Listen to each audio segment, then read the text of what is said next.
Oh, Jay, can you hear me? Yes, I can now. Fantabulous.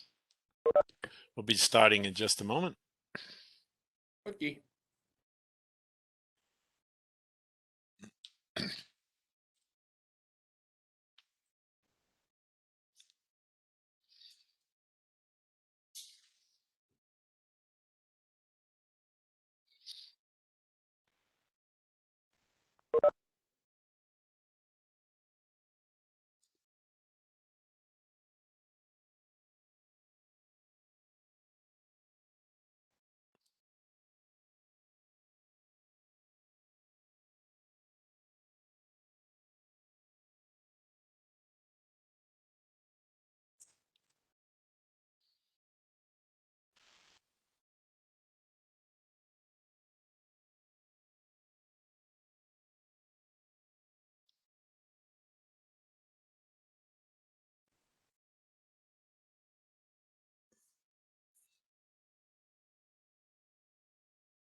Michelle Lindsay, are you present? Yes, I miss Town of Tuxedo. I did know that, but your camera's off, so I wasn't sure if you were actually sitting at your desk. I see you've started the recording, so I don't need to remind you then. It actually seems to have been recording for 40 minutes. I'm not sure why. No, I don't think so. I just pressed the button Oh, about okay. 2 minutes ago. The Okay. weird thing is, this has never happened before, right? To let people in. Oh. Who the heck knows why? I checked it and I checked the meeting is not locked. So Okay. who knows? Yeah, Deborah was telling me she logged on to a WebEx the other day, and last night I logged on to a related WebEx, and when I first logged on, it said, that guy was the owner, I was the presenter, and I Hmm. thought that was strange. And Deborah said the same thing about our website, so I wonder if there's some kind of WebEx glitch. But anyway, let me not digress. Okay. Okay, welcome. I'd like to call this special meeting of the Tuxedo Town Board to order at 5:01 p.m. on January 27th. And as always, we always begin our meetings with the Pledge of Allegiance. So I have my little flag. I'll ask you to rise, or I pledge allegiance to the flag of the United States of America and to the republic for which it stands, one nation, under God, indivisible, with liberty and justice for all. Thank you. So, yes, this is the next in our series of special meetings to address and respond to our Tuxedo Farms application with Related and now the partner of Vinar. Hearing a funny echo, I'm not sure why. Do you hear that as well, Michelle? I do. Let me try muting people when they come in. Mute on in. So again, this is... it's Mary Gretzer. Mary, I can't seem to turn off your... So this is again special meeting with Related and Lennar, the builder selected by Related to complete this very important project. Is Greg Goucher on yet? Let me just check. Yes, he is. Hi, Greg. Here. Very good, Greg. Welcome. And Your team is obviously leading this tonight, and maybe you want to first introduce your team, and then I also see that Bob Calabro is on. Calabro, excuse me, Bob, and just getting familiar with names. And so why don't you start out with the introductions, Greg? Thank you, and thank you, Supervisor and Town Board, for seeing us again tonight. And we look forward to many meetings like this. Our team is growing. Quickly from the related side, we have Mark Townsend, who is our design project manager for this. I think that's the only, and Dylan Norris is of course here somewhere. And Lennar, our partner. We have Bob Calabro, saw before, Mitch Newman, Lisa Higgins, and is Steve Dahl on? I don't know if he's on. But they're in their various cubes. We also have Paul Milana, from Hart Howerton, who will be presenting the design presentation component. We have Ashley Lay from AKRF, who will be talking about the tech memo. And Brad Schwartz, our trusted attorney, who we got a package from today. And I think, is anyone else? I think that's our group. And so without further ado, Patrick Dunleavy from Hart Howerton as well. And Patrick, are you going to run the PowerPoint? I don't know if we talked about this. I can do that. Okay, great. So without further ado, should I move forward into the presentation, Ken? Yeah, so just let me tell anybody who's in our audience, so to speak, that again, this is a PowerPoint presentation by the related and Lennar Hart Howerton team. And it's obviously, you could see it's difficult to take questions, but I think we could use the chat function. If you did have some questions, maybe Maria, maybe you could help us monitor the chat, and we'll try to take them as they come up, but you might have to wait till the end. It's not a very long presentation. I think we're expecting about 15-20 minutes, and we're trying to communicate with the constituents of Tuxedo. So we want to try to answer your questions, but just please understand it's a bit difficult with, now we have 43 participants. And so please go ahead, Greg, with that. Great, thank you. And I also saw Taylor Panconian from Hart Howerton as well. I missed her, sorry. So again, here we are. We have a few more names on the bottom of our cover slide, and we're going to be adding a few more as our team grows. And this is our updates. Next slide, please. So Patrick, next slide.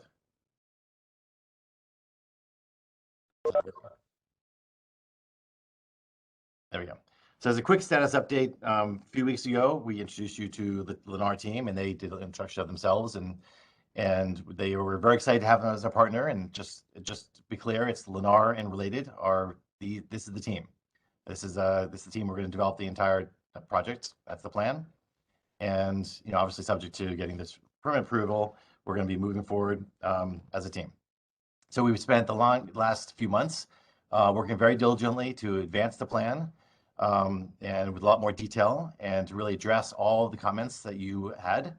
And we submitted today, and I apologize it wasn't sooner. We were hoping last Friday, and then Monday, then Tuesday. But we were working up to the minute, and we got you the complete package today, which included the new detailed concept plan, which at your request shows color coding by unit types, so you can see on a look back where everything is.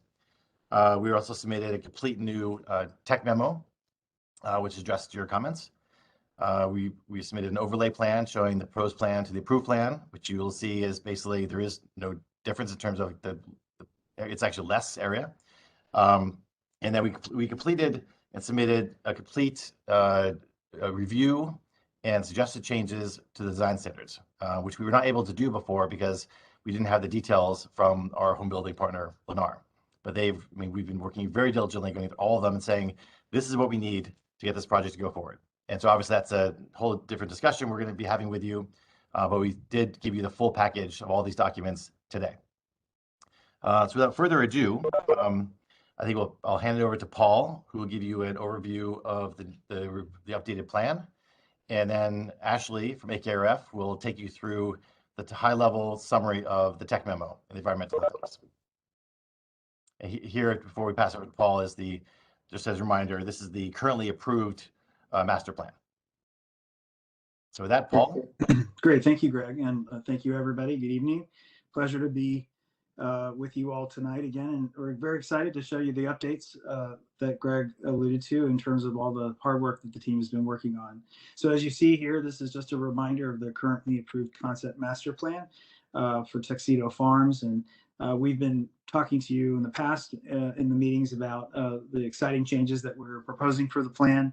And really thinking about the vibrancy of the core of this community. So Patrick, if you would go to the next. So this is an illustrative concept master plan for where we are now and the various housing types that we've been thinking about, which would work really well. And what we've been saying all along is that we're really trying to reinforce and concentrate a lot of the energy in the core of this community. So the commons being our town center or our village center, if you will, and then the neighborhoods that are immediately surrounding the commons, most notably Upland Park and East Terrace. And then as we begin to move out from there, we have other neighborhoods. And what you're going to see is a combination of mixed-use buildings, commercial buildings, multifamily buildings, a variety of townhouses, two-family houses, and single-family houses. So essentially all of the components of any real place, especially indicative of the places in the Hudson Valley. Next slide, please. This is just a little bit of a zoom into the central neighborhoods, just to show in more detail the integration of all of these housing types and commercial and mixed use types. Quail Road, as you can see, which comes off of Highway 17 and then goes up and loops around and becomes really our main street, and is really the center of town and where we really imagine bringing everybody together, the communal place of this town, with mixed use and neighborhood serving retail and community uses, big recreation center. And then you see the neighborhoods immediately adjacent to it. We worked in some new parks and pocket parks because there's a need for a diversity of open space, not just true nature, which we have a lot of here, but also some places where people can actually gather and enjoy an afternoon or a stroll. And we're going to be taking you through these neighborhoods in detail.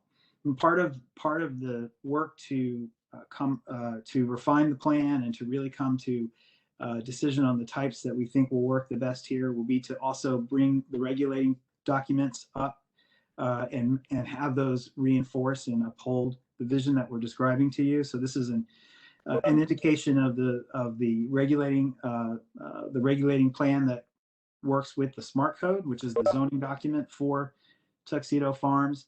And as you can see through the color codes, the darker the color indicates higher intensity in terms of the use, the mixed use of retail, multifamily, and townhouse. And then as we expand out from that core, we have neighborhoods that are a combination of townhomes and apartments, and in some cases, townhomes in single family. And then as we move even further out from that, it becomes largely single family.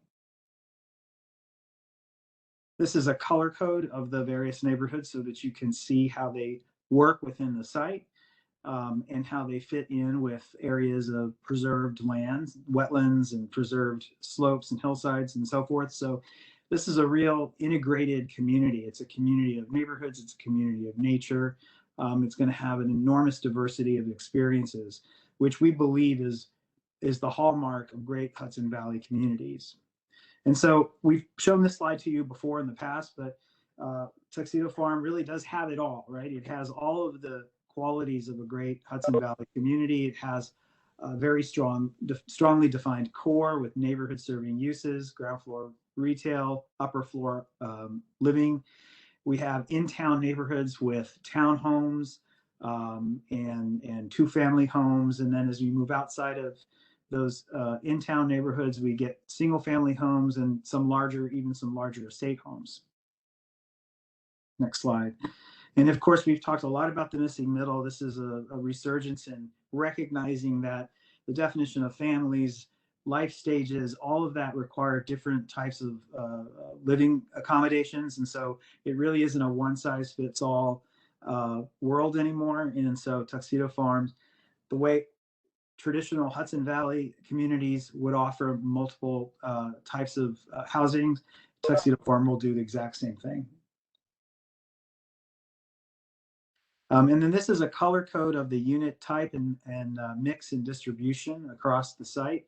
And if you look at the key, starting at the very top with the darkest color would be our commercial buildings. That's largely at the square and the commons. And then we have some multifamily and stacked towns, a variety of townhouses from multiple sizes, single family, farm lot, and then we have active adult, which you see largely in the south. I should just note for the ease of presentation, north is to the right on all these maps. Next slide. And then just a little bit closer dive into the neighborhoods. The commons, this is really, again, where we think is the true mixing pot for the whole community. And it extends out beyond really just that core. It includes the open spaces and the trails. There's a great recreation park directly to the south. It incorporates bits and pieces of the neighboring neighborhoods, such as Upland Park and East Terrace. But this is really our main street. And at the intersection of Bridle Trail Road and Quail Road, we have our town square, on which there are around which there are mixed-use buildings and retail buildings, community uses, neighborhood serving retail, and we anticipate some great restaurants here, and also some apartment living. So we get vibrancy, we get people here throughout the day, we get people here in the night and on the evening. Great venue for the town square, might be a great venue for, a weekend farmers market. And then this is also a great starting point for all the trail networks that will be available to the public through the community. And just a taste of what we anticipate the sort of vibe to be. The commons, obviously, great food and beverage spots. In good weather, those spots might open up and tables and chairs might extend out onto the square. A great fitness facility. Parks, obviously, for people, for pets, for our extended family, and the neighborhood serving retail that is so important to any community. Just to the north is West Terrace. West Terrace is a neighborhood that has a variety of townhouses and single family. It actually it climbs up some topography and it makes its way up to a beautiful ridge. The photo in the lower right is actually a photo taken recently from that ridge. There's some amazing views and amazing trail opportunities at West Terrace. And then it looks, of course, south back over the commons and over the neighborhoods to the south. Just to the sort of south of the commons is Upland Park, which is a neighborhood that's connected through the recreation center to the commons. So we think this is a great little adjunct neighborhood to our core. It's a combination of apartments, townhomes, stacked townhomes. It has a central neighborhood park that sort of diagonally on this plan runs through the center of this neighborhood, which to the west has a beautiful view of one of the peaks, which is Winding Hill, and to the south has a view over the southern tiers of the landscape and over Highway 17 and the Ramapo River Valley. East Terrace, just to the east of the commons, also is a walkable community, one that very, very easily connected to the commons. And we see, again, a variety of housing, townhomes, stacked townhomes. There's a beautiful neighborhood green right in the center of it, which incorporates an ephemeral stream. So we can actually begin to reveal the wonderful qualities of the natural site, and then an easy pedestrian connection up to the commons. So very walkable to the commons, and in and of itself very accessible to the trail network of the community. Winding Hill and the Bluffs are neighborhoods just to the southwest of the commons. Taking again advantage of some amazing topography with great views when you get to the top of Winding Hill, which we see as a single family address at the top. There are 360-degree views, really beautiful vistas. And it just, again, giving very different variety of housing options here. And I think that's one of the great things about the plan that we've been refining, is that it really is something for everyone.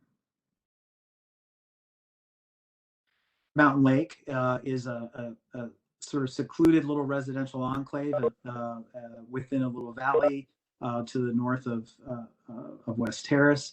It's also connected to the edges of Mountain Lake. There's some great trail networks up there, which people can climb up to and or drive up to and get to, and then take a walk.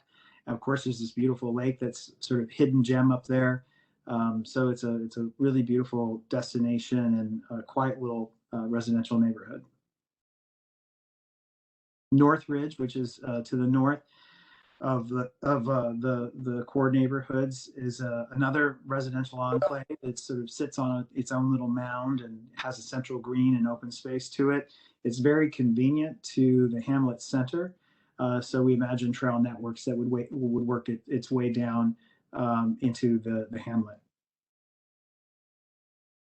And then to the south, the neighborhoods to the south, we see as an active adult community and an active adult product type likes to be together. There's a variety of duplexes and single family, and at its core, there would be a resident clubhouse that would be for the residents of the active adult. And then finally, to the west, we see this portion of the site is really having some bigger lots. We're calling them farm lots. They could be up to several acres, all amidst a very natural setting. So this is really, again, the whole gamut of the residential types that you see in Hudson Valley homes now have a place here at Tuxedo Farm.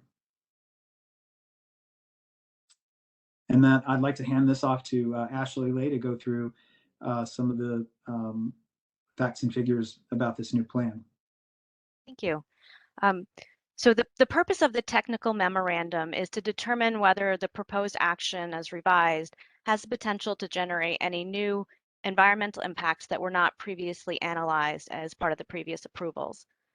So the proposed action would amend the unit distribution mix to meet current market demand while maintaining the architectural and design integrity of the prior approvals.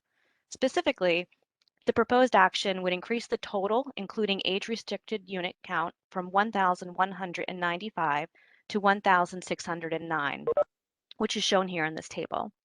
The technical memorandum analyzes the fiscal and traffic impact changes from the 2015 to the 2022 plan. Although there were some shifts, some small shifts in the plan in 2017, 2015 represents the last approval where the project was analyzed in full and thus provides a better baseline for the data in this analysis. On this slide, we are showing the change in bedroom count. So the proposed action would modestly increase the total bedroom count from 3,324 to 3,514. However, to allow for minor shifts in bedrooms to accommodate market demand, the applicant does propose to increase the current cap on non-age restricted bedrooms from 2,860 to 2,950.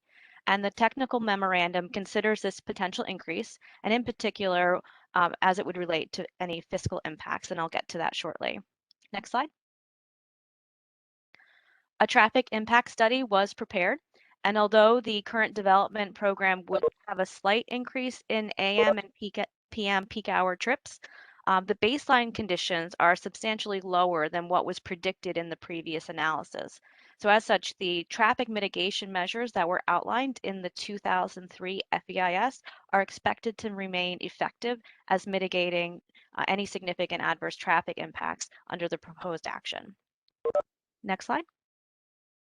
As I mentioned on the earlier slide, the technical memorandum considers both the fiscal impacts of the development program and the fiscal impacts of a hypothetical build-out with the additional non-age restricted bedrooms. As shown in this table, under both scenarios, they would both be tax positive to the town and the Tuxedo School District. Next slide. In analyzing the potential cost to the school district, we did update the student generation rates. So many of you have heard of the Rutgers multipliers that have been used in the past. And for this project specifically, we used the BAE multipliers, which were prepared by the Towns consultants. But those were all based on 2000 census, so they were quite old at this point. The same authors of the Rutgers numbers produced a new study in 2018 that relied on more recent US Census data and specifically looked at occupants of new housing in the state of New Jersey, which is obviously very close to where this project is located. We've applied those updated ratios to both the 2015 and 2022 building programs to provide an apples to apples comparison. And with the new multipliers and building program, the project is now anticipated to generate approximately 372 school-aged children. Next slide. The proposed building program is designed to fit within the proposed capacity of both the sewer and the water system. Next slide. Can I ask you a quick question? Yes. When is there a timeline as to when those students would be generated? The project is currently proposed is looked at as one large phase as opposed to multiple phases. So I don't have a breakdown of when those students would be generated, but they would be generated by the new apartments as well as the single family home. So we would have to go back and see when, more clearly when those are going to come online, and then we could break that out. Okay, that'd just be very helpful for us. Okay. So on this slide, we have an overlay of the proposed building program over the previous building program. And as shown in this overlay, the proposed program would be located in areas that were previously considered and analyzed for development. So we're staying substantially within the previous footprint of the project. Next slide. And lastly, the proposed project would continue to maintain substantial amounts of open space. As shown in this chart, the proposed project would actually reduce the amount of developed land from the previous project. And with that, I'll turn it over to Greg for some closing remarks. Thank you, Ashley. Thank you, Paul, as well. So I think just our next steps, and the full package you have, and again, sorry it wasn't earlier, and perhaps you'll have a time today to review the technical memo. I think that's the plan. But we look forward to having you review the submitted documents, and we look forward to getting your feedback and comments so that we can address them. And then at some point, move towards public hearings, and then at some point adoption of the revised special permit and final approvals, and then we get to the fun part of actually build this community. So this is sort of the long range steps that are our future, and we look forward to working with you throughout the process. And that's all I got. Well, that was plenty, Greg. Thank you so much. Very excited to see this plan continuing to grow and develop, the partnership between Lennar and Related. And of course, we got a lot of stuff to review. We'll be starting again tonight, immediately after this presentation concludes in a few minutes. The town board is already committed to, let's see how many special meetings. I think we have at least 3 on the calendar. We're continuing with our Thursday evening scheduling. Our next special meeting will be Thursday, February 10th. All these meetings will begin at 5. We have it scheduled to run through 8:30, but some of these meetings we've run way over that as well. I know we also did the 17th of February. Michelle, just check to make sure I'm getting these dates right. And I think it's March the 3rd. All these will be announced through the town website. Marissa Dolba. Yeah, those are correct dates. Thank you. Marissa Dolba, of course, will be distributing updates. For some reason, Michelle, I can't even see where the chat is on my screen. Not sure why.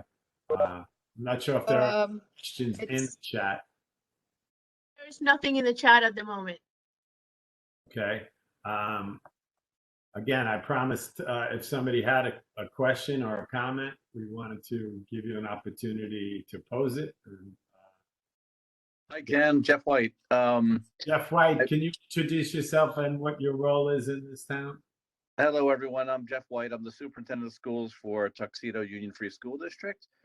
Very excited about the project.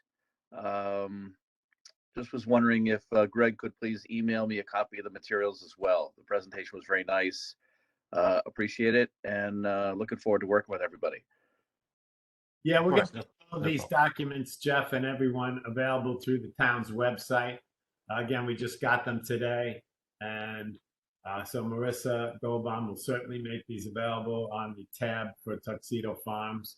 So if you're going to print them, it's a voluminous body of work. Tonight, we'll be looking at the tech memo. I believe exclusively that's 29-page document, but Larry Walensky, our attorney with Howard Prater, we're going to dig into that tonight.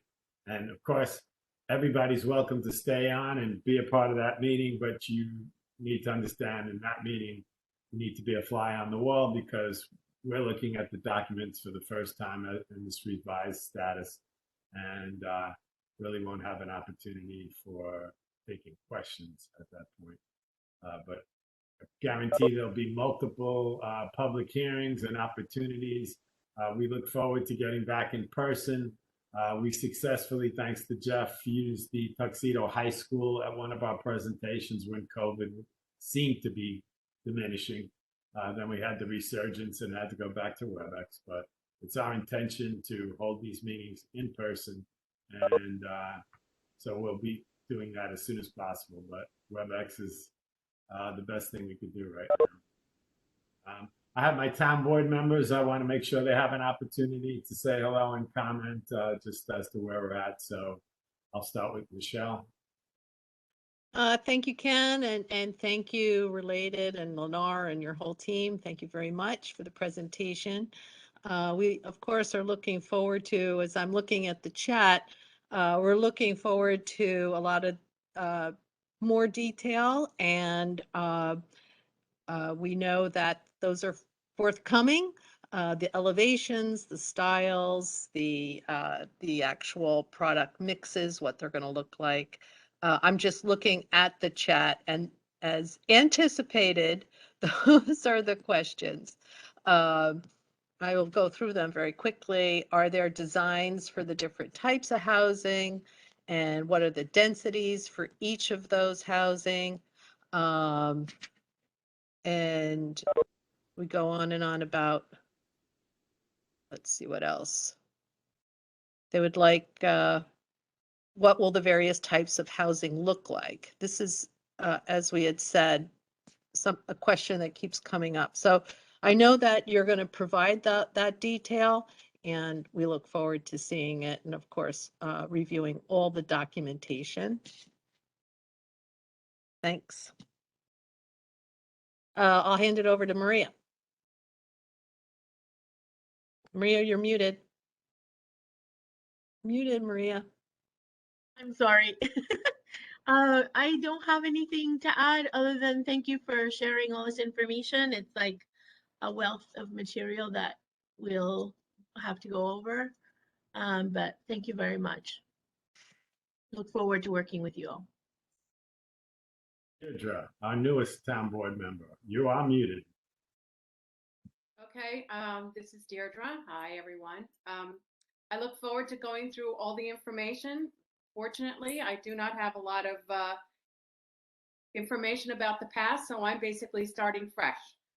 And I'm going to be looking at the 2022 plans, not the 20 whatever plans from the past. So I look forward to it, and thank you for the presentation. That leaves you, Mr. J. All right. Having the interpersonal skills of an engineer, I'll leave off all the thank yous, just take them as read and get into the meat of it. I just have a couple of a comment and a question before we get into all the rest of this stuff.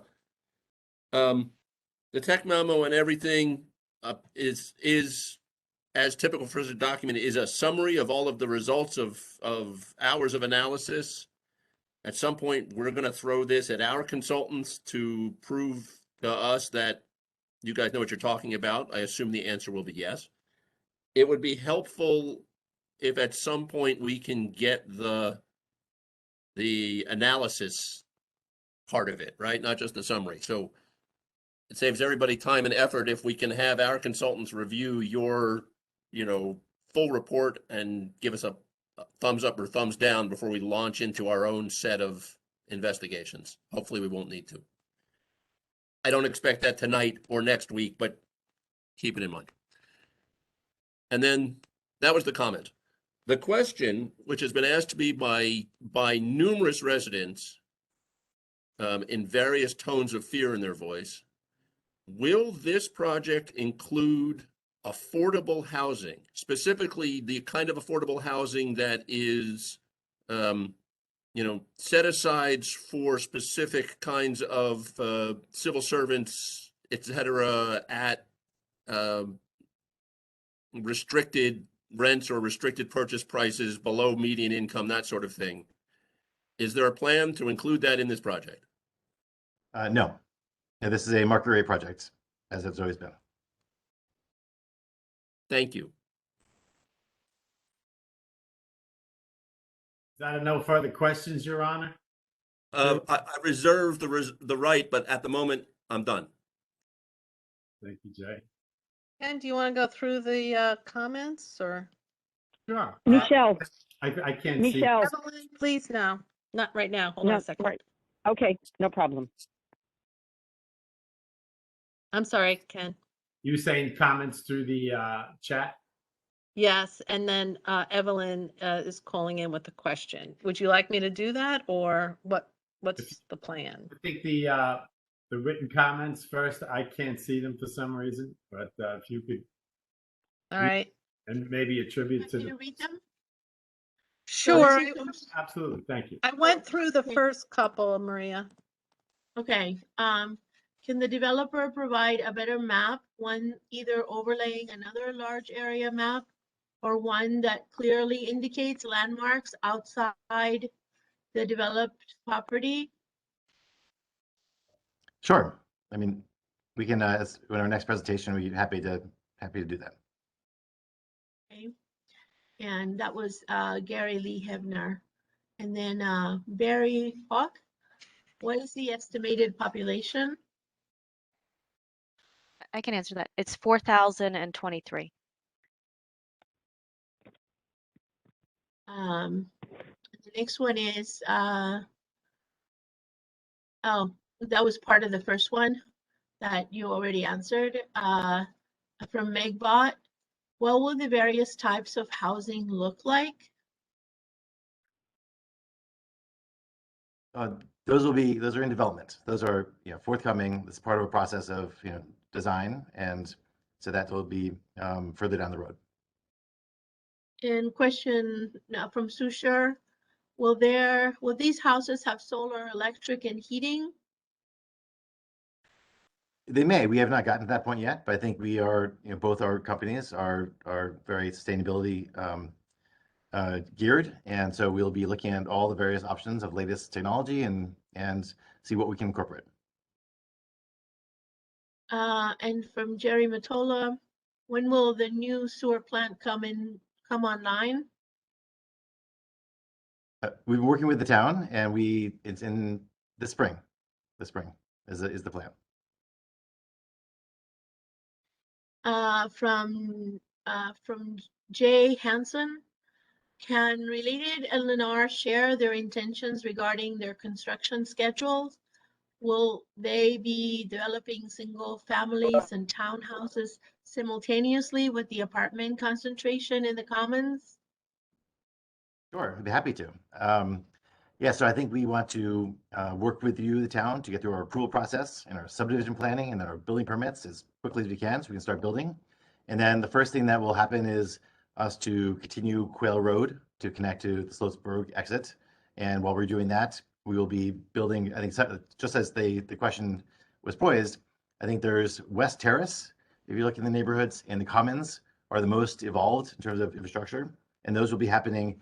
I mean, the plan is pretty much together, which are single family, some townhomes, and the commons, which are multifamily, and the sort of downtown will all be, that will be sort of the first wave, if you will. And from Peter Perando, great presentation. Thank you. And I realized that GC is a large company as needed, but is there any place for or opportunity for local contractors to get involved? And this is from John.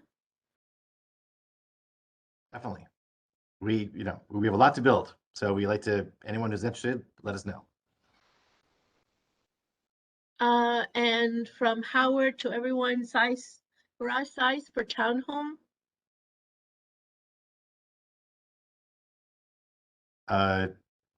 Mitch, do you want to, is that something we can answer now? Is that, Yeah, I'm not prepared to just go into the details of square footage, but the townhomes will have a 2-car garage, and the stacked townhomes will have a 1-car garage. The single family homes will have a 2-car garage. I know that's a very general answer, but we'll get into the details at a later date, but there will be garages for those homes. And from Howard, how wide are the streets? I don't know if anyone on this phone call can answer that. It's outlined in the special permits and other documents. So, and the street, there's different Also kinds of from streets. Howard. Yeah. School contribution by builder to modernize. I'm not sure if we are talking with the school superintendent, with Jeff White, and I'm not sure what the question exactly is, but we obviously want the school to be very successful, and so we'll be working with them to create a win-win situation between our developments and the school system. And I think the last one is square footage per home and townhome. I mean, there's a wide variety, but I mean, do you have Yeah, no, I wasn't going to get into that level of detail, but you just said exactly what I was going to say, Greg. There's a wide variety, anywhere from 1,200 to 3,000 square feet, depending on which home style we go with. So we're going to try to meet, as Paul said, a wide variety of market opportunities to create a fantastic diversity of homes here. And a new added question, what can you talk more about the active adult community? do you want to address that? Sure. The active adult community will have a mix of single family active adult homes as well as duplex active adult homes. So again, even in that segment of just the active adult housing, there'll be a variety for a variety of price points and a variety of home styles and home sizes. And as we said earlier, there'll also be a separate recreation amenity to serve that segment of the Tuxedo Farms community. So it's a great opportunity to have that active adult section as well as the family section just to the north. So again, look forward to a fantastic community that'll have a great variety for everybody. One other question, what are the price ranges? That is dependent on market conditions. That's a great question, and I'm not trying to duck it. I'd like to get back to it a little later, but we're still working through that. I think that's about it for the chat. Okay. And if I could just say one thing, I just want to say thank you to the board. You guys are putting so much time in this, and you act so quickly. You're amazing. You're going to be legendary, like I said before, with Hudson Valley as being the best town board there is.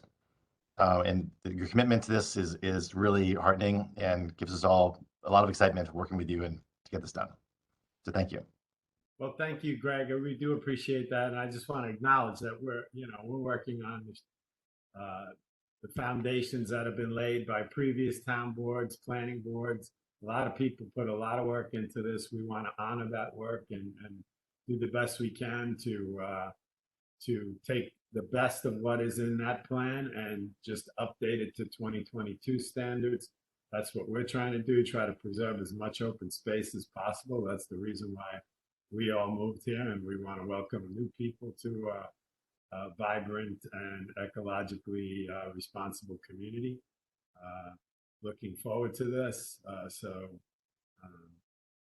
Continue to work together. Bob, I really haven't met you yet, Bob Calabro, and I see you there on my screen. If you wanted to say hello, please take this opportunity. Yeah, I echo Greg's sentiments. In the short time we've been involved with you guys, you've been very receptive to us, and we have been working tirelessly behind the scenes to try to accelerate our presentations and information to you, and you'll continue to see that from us. And as soon as we're able to meet in person, we'll certainly be there. Thank you very much. Thanks, Bob. Mitch, any parting words? It's a pleasure working with you for the few weeks we've been together, but I'm sure we'll get to know each other very well. No, thank you, Ken, and we appreciate it. It's been a great start to our relationship, and that's what it is. And we're going to continue to work cooperatively to bring this through the approval process, through your review process, and eventually going vertical, as we say, and building a community that we can all be proud of, and it'll be a great place to call home. So thanks for the opportunity. All right, so I'm looking at my town board members. It's 5:44. We got to get to work. We have a tech memo to review. And so Larry, I think, so if anybody has the due diligence to hang and read a tech memo along with us, you're more than welcome to do that. We will need to have your microphones muted because we need to be able to communicate openly together.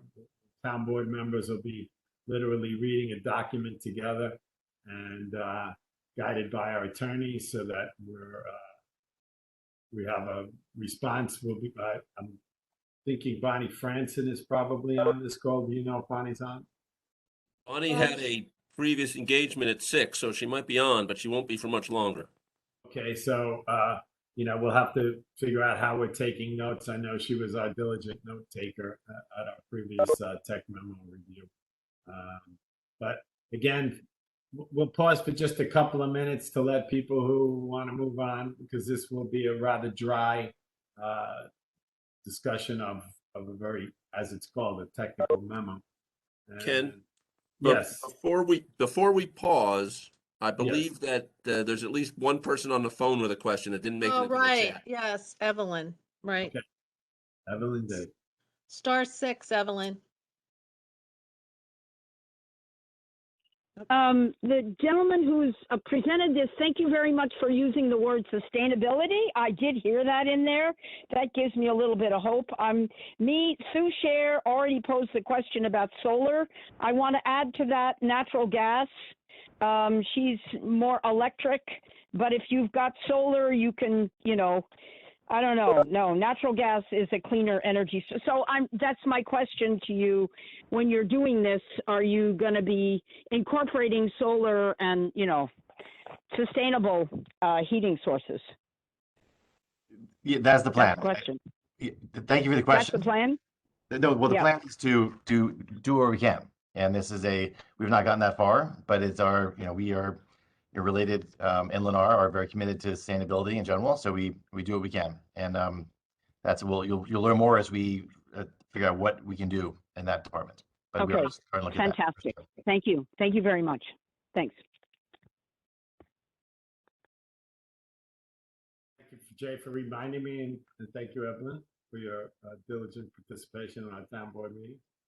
So we will take a 2-minute pause, and then we're going to have an open meeting, Michelle. So we'll do our best to manage that and see how many people stick around.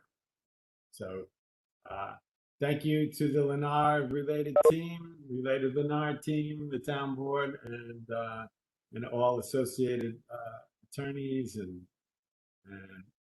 again, our next special meeting will be Thursday, February 10th, same time, 5 o'clock, same channel, Tuxedo Town WebEx, and we'll be going through documents. So probably less on the presentation side and more on the document review side. So thank you for coming, and I'll be right back in about 2 minutes. Thank you, Ken. Thank you, board. Thank you, guys. Thank Yes, you. Thank you, Board. Thank you.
Hey, wow, we still have 30 takers.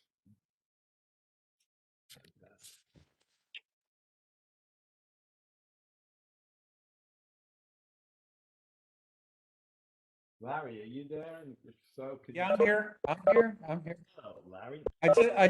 I keep my video off unless I need to because for some reason I'm always a little bit unstable on WebEx. Not sure why, but So I Sure, it's just understand WebEx. before Larry. yeah, it is. Yeah. To be honest with you, I was doing 17 things.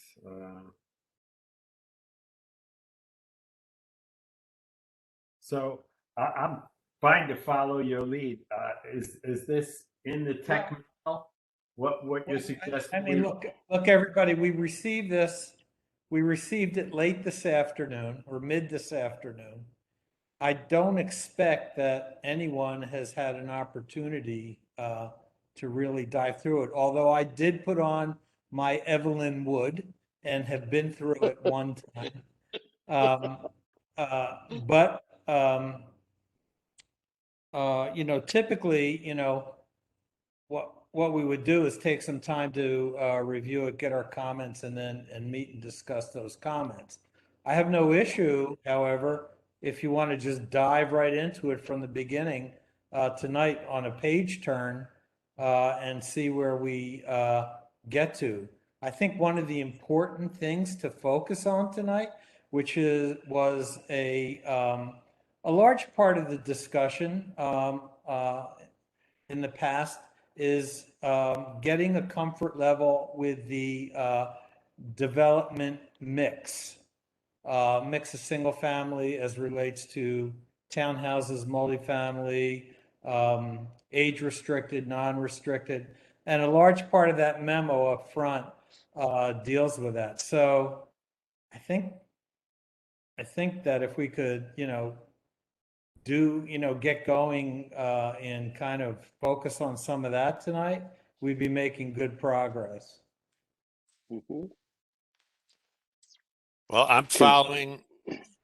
Go ahead. Who's speaking? I'm not sure. Well, I was just going to say, can somebody put the tech memo up on their screen to share it, and then maybe we go through it in some fashion and see how we go. Maria usually takes on that task. I'm not sure if she has hers available. I have a hard copy in front of me. I could go to a digital version and share it on the screen. But Yeah, I Maria's, have the hard copy too, but I can go. Do you want me to do it? I think so, Maria. I'm sorry. You always I do a think we great should- job. I turned off my video because No it worries. was I was getting a lot of yellow things from from doing the presentation. So I'm here in my okay, so office, let me Maria. try to. I have I'm it here in my up. office where I don't have Tuxedo Wi-Fi, so I could do it if you want. I got plenty of bandwidth Oh here. yeah, in my that would be office. good because it was I having to go off because it was freezing for people. So All right, give me a minute. Ken, Larry, Howard, would it make sense to go through the tables to just kind of, rather than all the text, or? On the tech memo? Yes. It's really up to you, Oh, Michelle and board, whether you want to focus on that issue that I mentioned, because going through the tables, you're looking at the mix and everything, or whether you want to, do a page turn and see and generate comments as you proceed. All right. yeah, yeah. If I may, If we do a page turn, you could flag the issues that you think we need more information about, or Okay. what you want to discuss, in greater detail. That's certainly another way of doing it. Okay. I Because think like Larry said, we just all got this late this afternoon, so nobody's really had a chance to digest it. right. Although I'm going to say this reads like a stereo manual, so just going line by line may not be the best. Well, According to some of this, I'm us like sharing. stereo. Can you guys see this document now? So far, I see Not yet. a dark screen. But Yeah, no. sometimes it takes a little lag. All right. So I just see a blank gray screen at the moment. Is that what your stereo is like, Jay? you know what? It used to be. Now I just have a little magic box that fits in my pocket that does everything. I see. It's Tech there. We memo. just need to Yeah, increase the right. size. Okay. Everybody's got a complaint. I'm not Yeah. complaining. Bring it up to 100 at least. How's that? I can go. Okay. That's about There we as go. wide as I can Perfect. go. Thank you. All right. Tell So me this, what you want me to. yeah, this introductory part here, again, I went through this real quickly already, but this introductory part here is essentially the, an initial description of the action, of the proposed action, and what they're proposing to do. The key in this kind of situation is just to make sure that it's articulated in a way that you believe accurately describes what's going on and communicates in a way that the public will readily be able to understand it.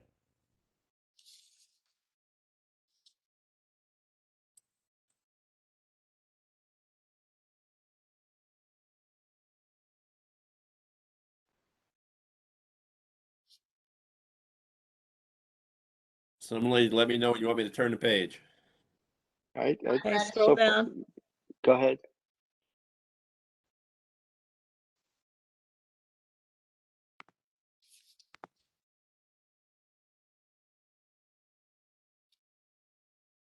I do have a comment.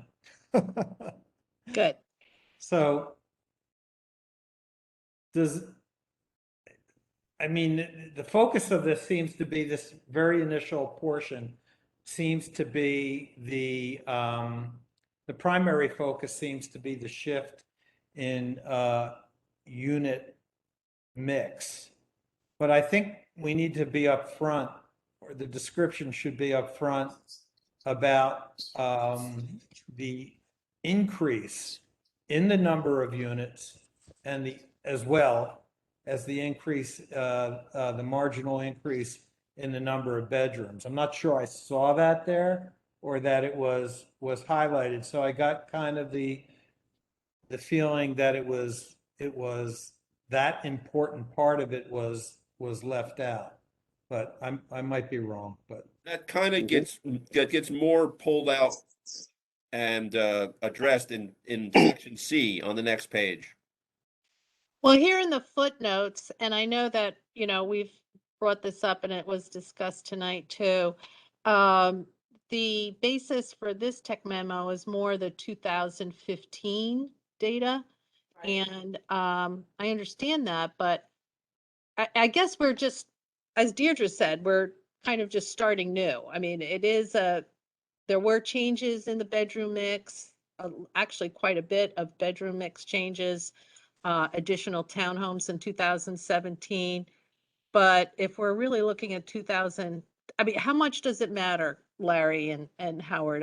I'm guessing, do we just forget that 2017 happened, or the special permit No, changes? we're- Or I would advise you that you defer to 2017 or any year that is relevant and still relevant to defer to.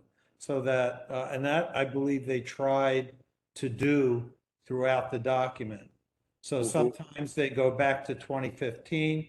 I'm not sure, I saw in what instances they went to 2017, but and then in some instances they have, I believe, updated their document according to current, what a current standard would be. Ashley Yeah, was, so for example, the school children. yeah, so I agree. I think in 2017 the town board approved certain changes, and so in some cases for certain types of units the starting place is 17. In others, and for the overall impacts, it's 15. But I think we just have to be open-minded and look at them together. okay. But the question I have is it because that was approved and that's why it's relevant for us to compare Yes. against that? Correct. Okay, so we're That's correct. comparing against 2015 and 2017 because they were approved plans and now they're coming back with revisions against that, which was approved. And that's Correct. what. That's exactly correct. Yes. That's right. That's Okay. right. I'm just trying to figure out why. Okay. Yep. No, Yep. you got it. All right. I just Because- also would mention Larry and Howard.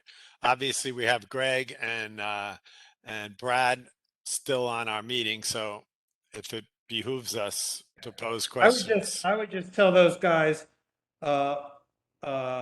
take a look at that introduction section again, a more crisp description of the project, making sure that you also hit on the increase in the number of units and bedrooms right up front, as well as what you've already done, which I think is primarily the unit mix.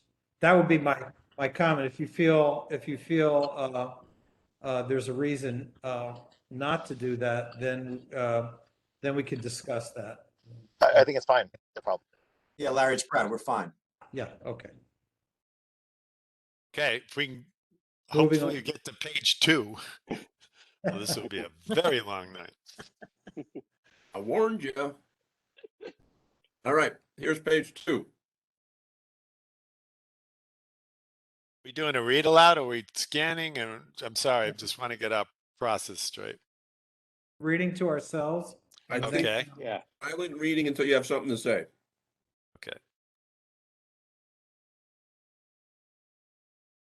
I do have a question in the first sentence about the 2,376 acres. That includes the land that has been donated to the town, I believe. I thought the actual southern track was more like 1,200. That is correct. If I can. Okay, thanks, Greg.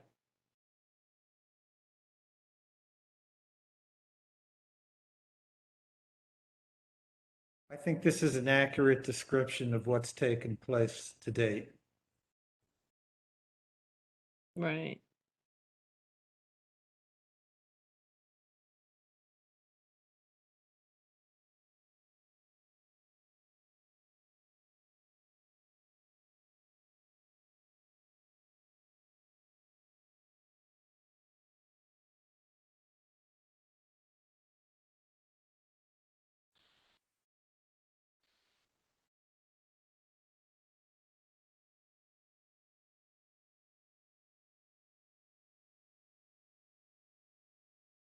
I'm good. Seems like the last two sentences just before local approvals. The proposed action would not change the approvals for the project enumerated in the 2003 FEIS and 2010 FSEIS. To approve the proposed action as described in this technical memorandum, the following additional approvals and referrals are required. Yeah. And that simply means it's listing only the other agency or referrals or approvals that are required to amend the special permit. Okay. Obviously, I think that kind of gets to Deirdre's point, excuse me, that, we're preserving what has been approved and hasn't changed. I think, is that a fair statement? Yeah, I was just gonna say, yeah, it is. And obviously, when they get to the planning board, there may be some additional outside agency approvals they may need in connection with utilities. I'm not sure, but that's possible. But that doesn't have to be disclosed here. This local approvals, this seems to be just a laundry list of what next steps. Amendment to local law 3 of 2011. Larry, the amendment to local law 4A of 98, is that the grandfathering provision? Yes. Okay. Which was actually, in a footnote, you'll see, which was actually amended in 2010, but it never got, for whatever reason, the town never filed it with the Secretary of State then, so it got pushed over into 2011. Okay. Yeah.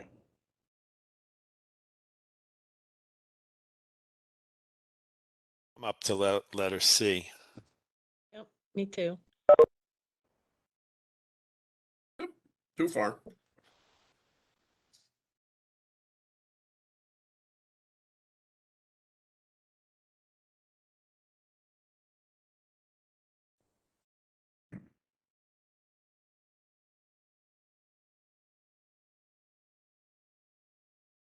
Again, while you're reading, here in the description of the proposed action, that was the number now 1650 or something.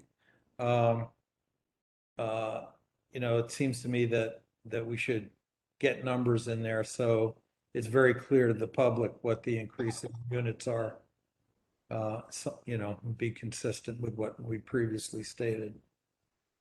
And as has been pointed out several times in past meetings, that previous number, I think, of 1195 did not include the adult active, which is a sizable number and really indicates that the change is much less than the difference between 1195 and where we're at now. Mm-hmm. Yeah, you may want to pop up. Shows up on the next page. Okay, thank you. And specifically, I'm going to scroll down to the bottom just because, sorry for the dizzy vision. Here we go. The last paragraph. Specifically, the applicant proposed to increase the total maximum unit count, including age restricted, from 1375 to 1609. And the total bedroom count from 3324 to 3514.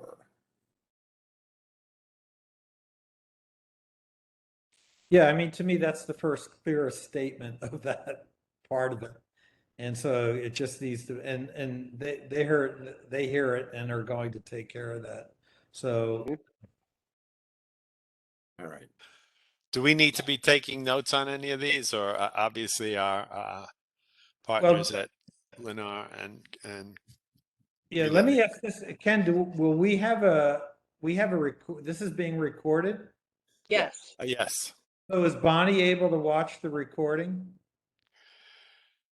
She is. She wants some snooze-a-vision. Yeah, she could certainly Yeah, watch okay. this. Well, I mean, yeah, I think she might be interested in what the comments were, yeah. So, Yeah. But I mean, if there's she- any particular ones, I could at least take notes and mark down what I'm looking at the time clock. We're at 1 hour, 49 minutes, according to this. I could at least make that notation as to where you'd find our comments. Yeah, I think that's probably a good idea, but I think Bonnie's ability to take our comments and integrate them into review comments is exceptional. And so if we can, just articulate our comments clearly, I know that Bonnie can put together a report that'll accurately and cogently reflect them. I mean, I do have my pen and a pad handy if somebody wants me to jot anything down. Yes. Write down what you think is important. Okay. So I can we think go to page further, 4? well, one on this, and this would be a request I would ask. I know the definition of multifamily, remember we went through that the last time? It does not include townhomes and duplexes and things like that. And I think what it basically, I think what we decided it actually means is apartments, right? Is that the conclusion when we try to figure out when it excluded all those various housing types? When you come down to it, multifamily simply means apartments. You Maybe mean someone rental? from, You mean Not rentals? necessarily rental, but yes, it Flats. is in line with the building, the building code definition of multifamily. Yeah, flats. So Flats. flats. The only thing that I would argue, there's a number of, in later tables, something that's called a vertically split townhouse. Yeah, that's. oh, yeah, we I got know an explanation for that. There It ain't no was- such thing. Well, Well, there is, it's interesting what it is. We could find that out.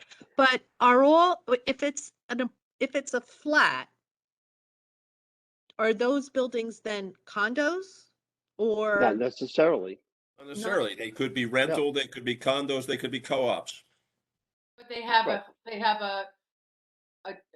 a general entrance with doors outside of that general entrance, right. like an Yes. apartment building. With So separate, they have yeah, a with separate common hallway. entrances. Yes. Common Yes. hallways. Yes. Common Common hallway. hallways. So that's the difference between a townhouse and a multifamily house is common hallways. Okay, thanks. Right. I've just made that up, so if it's. No, that Yeah, is sounds good generally to me. correct. But the building code says that a townhouse is a vertically aligned dwelling unit that shares walls with its neighbors. So take a bunch of single family houses and squish them together so they share walls. Well, that But- would include but a it- stack. That would include a But- stack then, Jay, because It doesn't. two separate It entrances. doesn't because, well, yes, but a stack in the tax code is different. Well, but don't mix the tax code with the building code. I won't. Just And yet it's different again in the zoning code. So yes. Anyway, And- just The zoning code for the town doesn't necessarily, correct me if I'm wrong, doesn't necessarily apply to this because it has its own, right? well, correct. And we haven't in our zoning law defined things like stack units. But it still comes down to dwelling units. And so does the dwelling unit consist of a bedroom and a kitchen and a bathroom, etc., so that it's a unit in which somebody can live. There's still a lot of confusion around stacked units. Mitch was supposed to or will be sending us a floor layout so we can have a better visual of what exactly it is.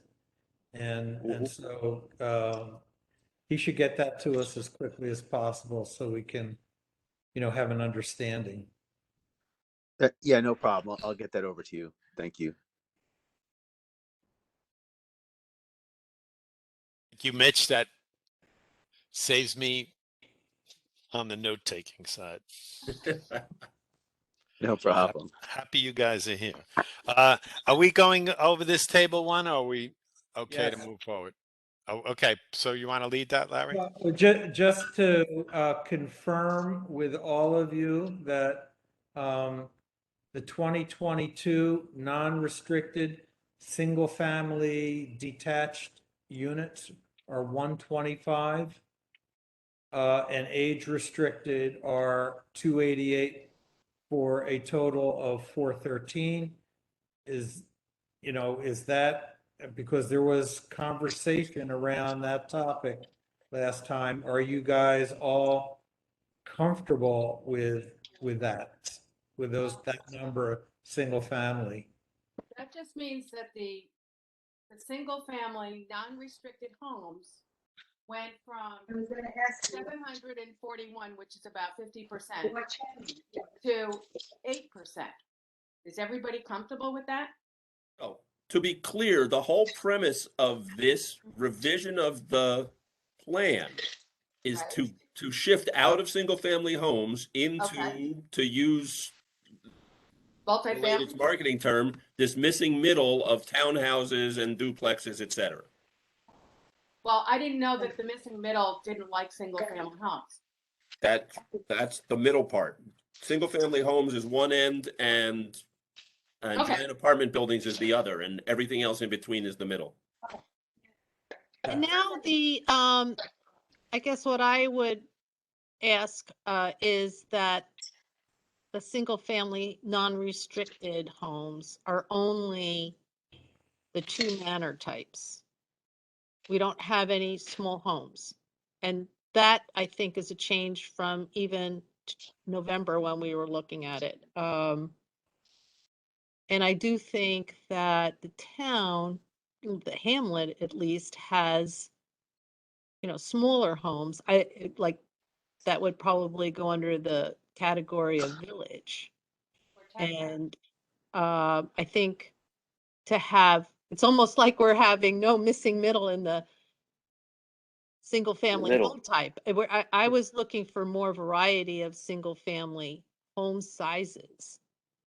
Am I reading that wrong? It just seems like we have 115 4 bedrooms and 10 3 bedrooms, manor style, or whatever that means. We probably need better definitions of what each of these categories are.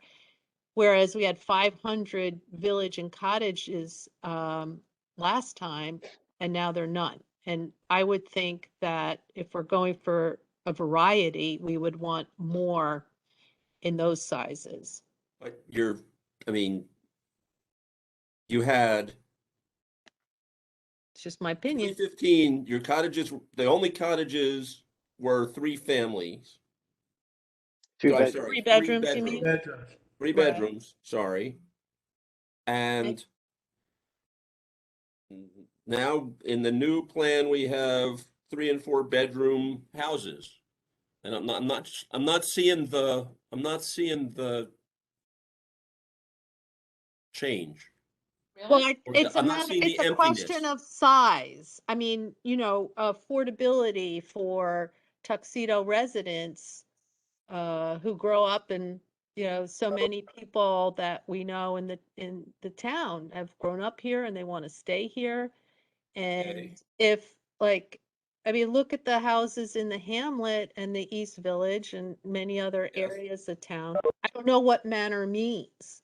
I mean, what's the price point of a manor home? I just think, what? I'm sorry?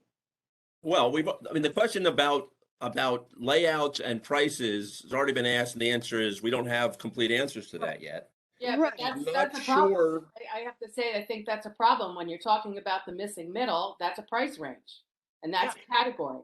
So, in order to really fully understand what the categories are in terms of the mix of the people that you're attracting, you have to basically have a range of price points. And I completely understand that you have to, go with the market. But certainly, one of the reasons my understanding is this never went anywhere was because you were looking at homes that were over $1 million. So if you're looking at homes between the 400 and 800, to me, that's the missing middle. So to me, I start. And if you go down though, if you go down further though, in the townhouse and the non-restricted townhouse, Right. there are 307 and 458 3 bedrooms and 2 bedrooms. So I think that they're shifting the 3 bedrooms and 2 bedroom I more agree to with you 100%. townhouse. 100%, I agree with you. But what they're saying is that 50% of this build out should be in townhomes with 3 to 2 bedroom homes, 3 to 2 bedrooms. And that's 50% of the entire development. 25% of it is for 55 and over. So 75% of this entire development is townhouses, 2 and 3 bedroom.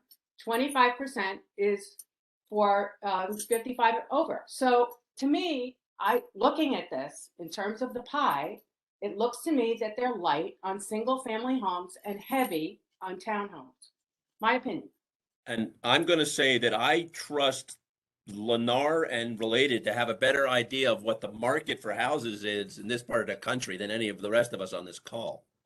Well, I don't know. I'll- I think I can speak to that. I mean, going to meetings with Chamber of Commerce and that they talk about the market for the 4 to 600,000 or even 350 to $600,000 home. And I just don't know. I just had seen previously a greater variety of single family homes, and now we only have manor homes.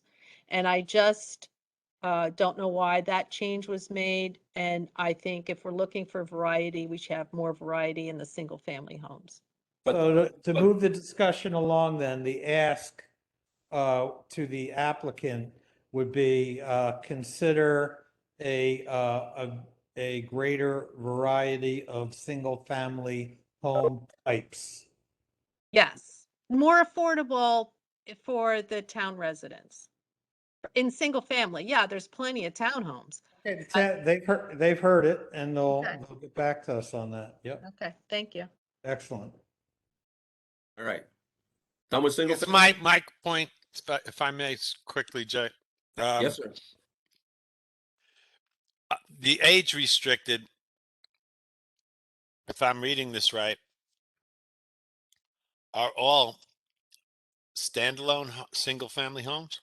That's what I read. Yes. Yeah, that's what it is. But that's because we've only looked at the single family home part of the chart. No, you're looking at the townhome now. Now I'm looking at the townhome and there's age restrict. Oh, you're right. Sorry. There's none. It's There's all none. single Okay. family. It's all single family for the. So my question or ask might be, could some of the single family homes that are currently delegated to age restricted be moved to the non-restricted and maybe see some more of a mix of townhomes in the age restricted? Yeah. Kind of just redistribute where they land? Yeah. Yeah. Okay, that would be my point. I'm going to stop talking now. Thank you.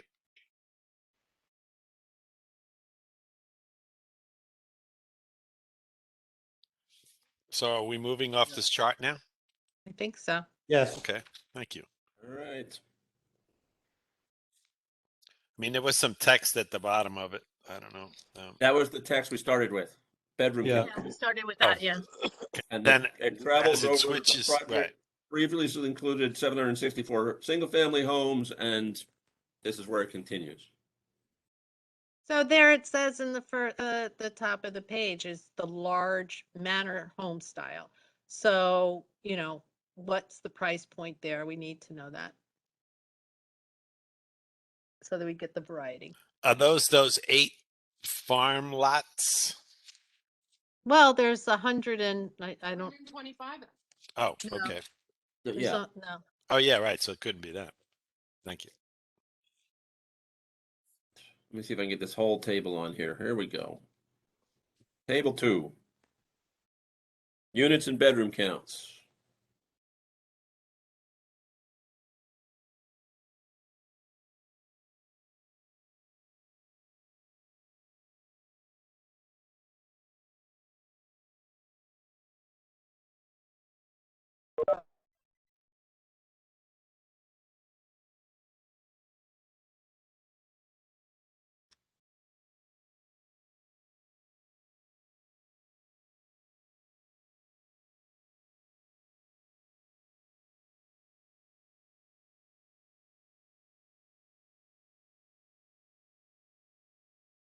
So we're shifting from 3-bedroom to 2 bedrooms. Where's that? I didn't see that. Well, if you look at the 2015 Right? total, take a look at the, Oh, non-restricted, 370 to 622? Just look at the Yeah. total bedroom column. The Oh, the numbers pushed down out of 4-bedroom, right? The top Yeah. 4 lines is the old Right. is 2015. The bottom 4 lines is the current proposal. right.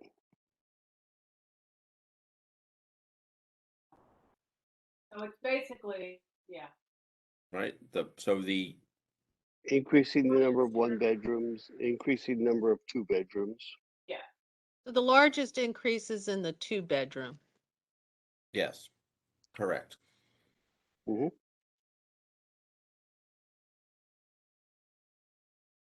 I mean, I guess I, here is where I agree, Jay. I don't have the market, Right. Yeah, that's my point. but it just seems to me in apartments, I guess, 2 bedrooms make sense, but obviously not in a home. What do you mean Unless it's obviously the not in the age home? Wait a minute. Obviously not in the age home. restricted. Well, What? in the age restricted homes, I see, makes sense to have 2 bedrooms. Right. And non-age restricted homes, you don't see it make sense to have 2 bedrooms? Not that many, no. This is total. This isn't just single family homes, but even in single family homes or townhomes. Yeah, but the townhomes. There'll be a number of townhomes that are 2 bedrooms. Yeah, Right. 458 to be exact. How many, Deirdre? 458, Okay. which means that the lion's share of townhomes will be in 2-bedroom because the 3-bedroom is 307. So over 50% will be 2-bedroom. Okay. I'm just stating facts. I'm not making a judgment or anything. It's Okay. just- I mean, I mean, if there's a question or concern about that kind of thing, I would throw it back to the applicant and just, because I know the applicant is working on market study stuff. Yeah. And I'd there's like to- probably a reason for Yes, this. exactly. Thank you. I would like to see the reasoning of exactly what the market share is for 2-bedroom versus 3-bedroom and what the price point markets are. Okay. all right. Are we good with this one? Yep. Just wanted to say to Greg and Dylan and Brad, as you hear these questions, can I Yeah. consider that you have received them? Yeah, yes, we were taking notes, but you want to take notes too? That's great. But we are taking notes. Thank you, sir.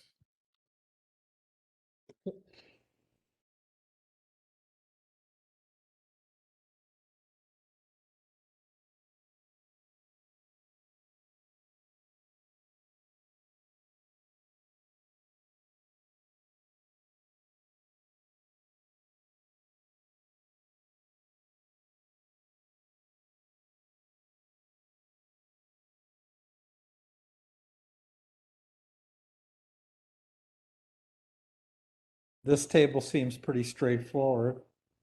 Mm-hmm. No private pool club.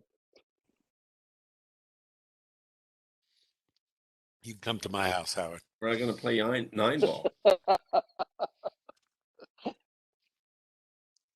Oh. Jay's moved it to the billiards.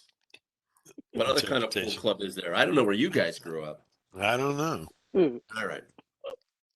I'm sorry. Well, I guess that also People done kind of with this goes one? back to a question we had as to what's open to all town residents and what is not. I think that that just to Question clarify to that. Michelle.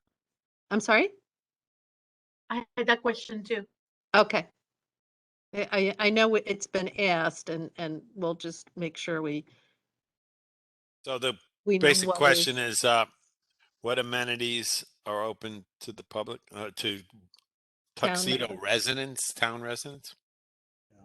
Yeah, yeah. And that may be able to be depicted on one of the plans. And so you can have a visual of that, at least for your analysis purposes. Doesn't necessarily have to go into the tech memo, but Yeah. you actually seeing that might be a good thing. And those amenities, if they required a fee, okay, as long as it's consistently open to residents, Tuxedo residents. So like if it would have been Remember, this Tuxedo Farms has a park district. okay. So to the extent that the park district is involved in any of these recreation things, that we need to just clarify as what's going to happen with that district. And what amenities would be included in the park district? Yeah, and the park district, the purpose of the park district is to support those amenities. And if the park district is managing some facility or some, recreation opportunity, then if somebody that's not in the district wants to use it, there's an appropriate user fee that can be established for that. So I'll go back to Howard when in 2017 when there was a presentation that talked about a wonderful YMCA. Yeah, there you go. I mean, There you go. that was something that was very well received, and is that a possibility of retaining something like that?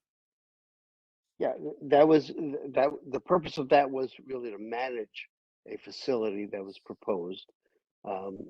Whether that's still, in the cards or not, we have to see. But it may no longer be needed. It may no longer be proposed. But okay, just a question, right? So the basic question is, what amenities are open to the town residents, and further clarification about what's available in the park district. Is that fair to say? yeah. Team? Whether it's available for everybody without fee, or whether it's available for others with a fee, that should just be defined. And I think, we're talking about open trails and things like that. I'm thinking we're not looking to necessarily restrict that to quote unquote just Tuxedo residents. I mean, I don't even know how you'd manage that, but Right. but something that, a clubhouse or something that clearly could be regulated by either a fee or some type of resident identification. But okay, I don't want to beat this to death. Right. Can I ask a question on the footnote? Can Howard or Larry explain footnote number 1 when it comes to the library?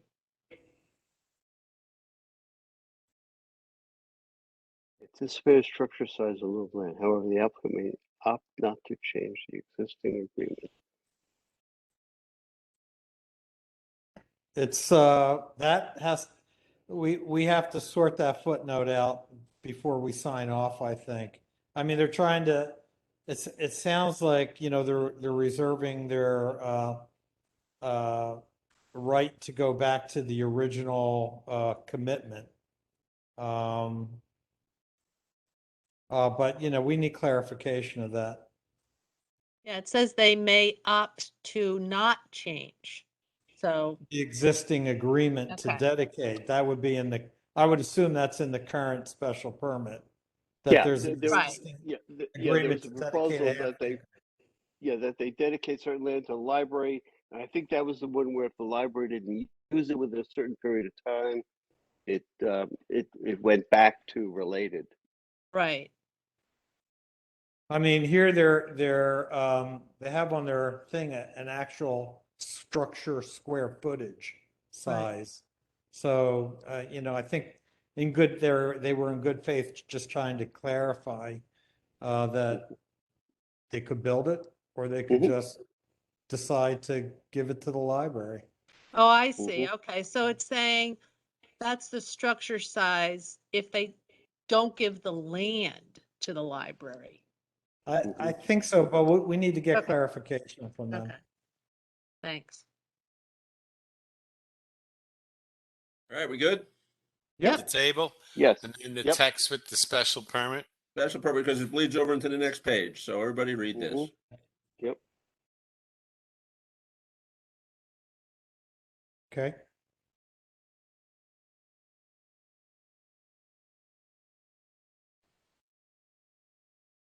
This is a summation of what they're proposing is going to be the changes to the special permit.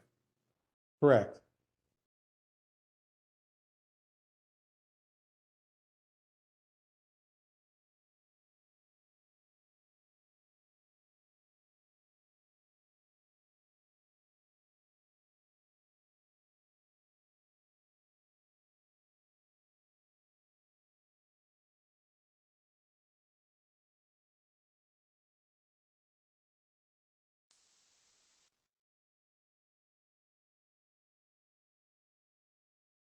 Okay. So guess far, we- yeah. So far, this is an accurate depiction of what my understanding of their proposed changes are. And we won't know what those are until we see the special permit. Well, exactly. I mean, when the special permit is ultimately refined based on everything we're doing now, you'll see all this stuff. Right. And we've seen a lot of this stuff already. Yeah. Yep. Yeah. Yep.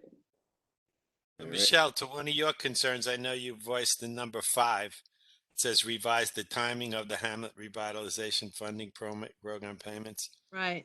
It Well, doesn't that's say. that's just about the timing of the payments. Right, but there's not language that says it eliminates it, right? No.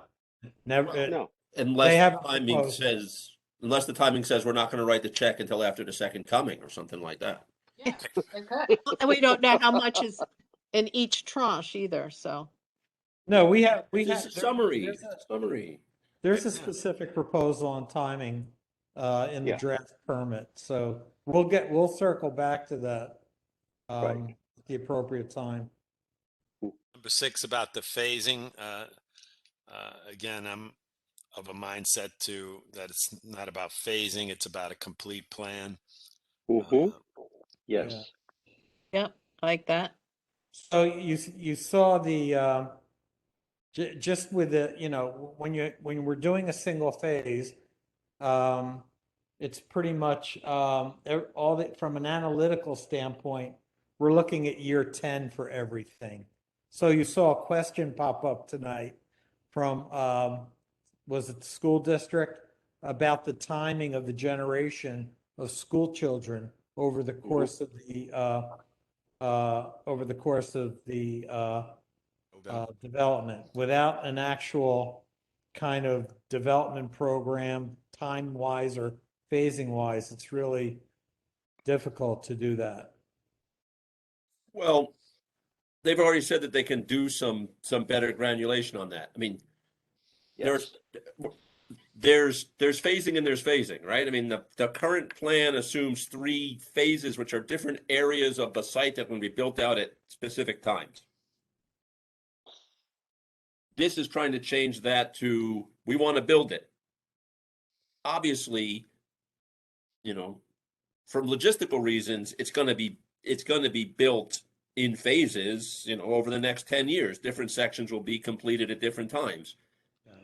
And I am sure that related Lennar are working on what that plan is going to be from a logistical standpoint. And as they get it developed, they can start to give us more data.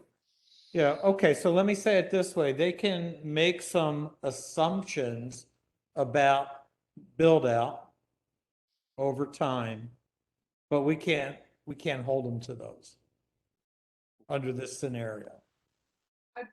So can you be a little bit more specific on that? For example, if they. Yeah, for example, I mean, they could assume that, in year 1 or say up year 5, they will have X amount done, sold, and occupied. But that may not turn out for a variety of reasons, including market or whatnot. Like I said, what I'm saying is that, you can look at that hypothetically, but you can't kind of have a condition in the permit that says, if you don't meet that, your project is stopped. So I want to be clear about that. Yeah, okay.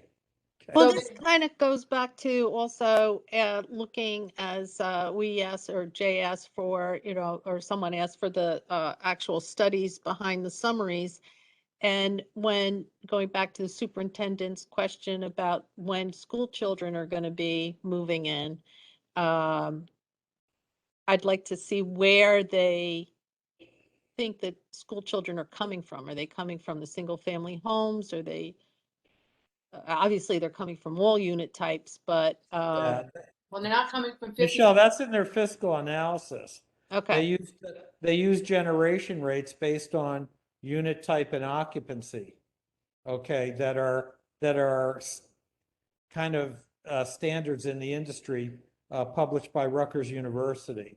So that's where they come up with the numbers.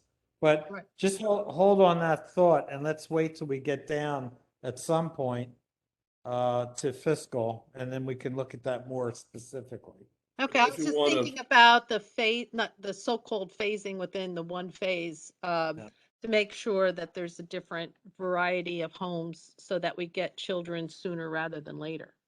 I would just point out that looking at table 1 about townhomes, which are 3 and 2 bedrooms, the 3-bedroom having 307 units and the 2-bedroom having 458, those seem like starter homes for young families, and so I could certainly see children being generated from those numbers. So I'm just speaking for myself, I wouldn't necessarily just focus on single family homes as standalones as the only drivers of school age children. Oh yeah, no, I agree. I just, as Larry said, we'll look at it in more detail further down. So to finish a thought about the phase versus the timeline, what I like about the complete package of one phase development is, okay, it may take 10 years to build, but what we're agreeing to up front is pretty much what we're going to expect in year 10, rather than phases that could go through multiple re-asks of what we're going to end up with. So in my mind, that's a big advantage. Mm-hmm.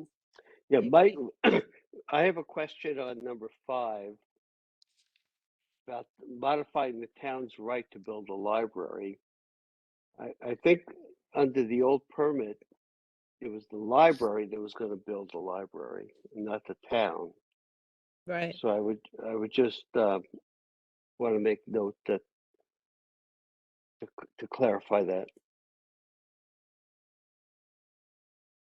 But if I can take a step back, just if you look at the tables for student generation, fully 2/3 of the estimated student population is coming out of the townhouses. Oh, okay. Yeah. Okay. Thank you.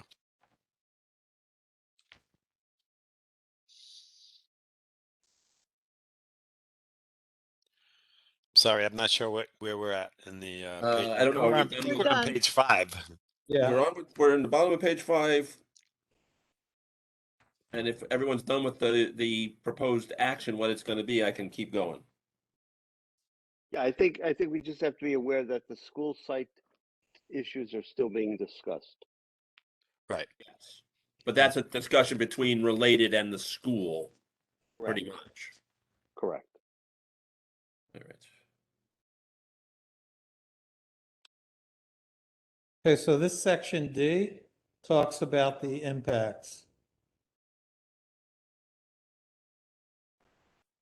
The environmental impacts, but The environmental impacts, it goes through the, all the relevant areas of environmental concern that have been looked at in the past and then analyzed in the past, and looks at the question of whether this is making things worse or does it fit in with it, with what, you know, has been done in the past generally. So, you know, so just as that is background, you can start reading. One thing that doesn't seem to be captured is the gain in open space from the diminishing number of the larger homes. So just before D, the last paragraph, the proposed action would not change the commitments regarding open space. Does that, I'm just wondering, are we capturing the gain in open space that seems to be garnered from the reduction of the large homes? Basically, what I'm saying is maybe this could be written more favorably to capture that gain.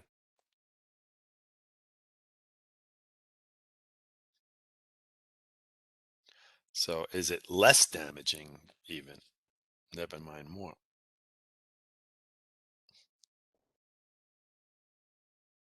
well, then you can also argue that you have more homes in more of a denser environment.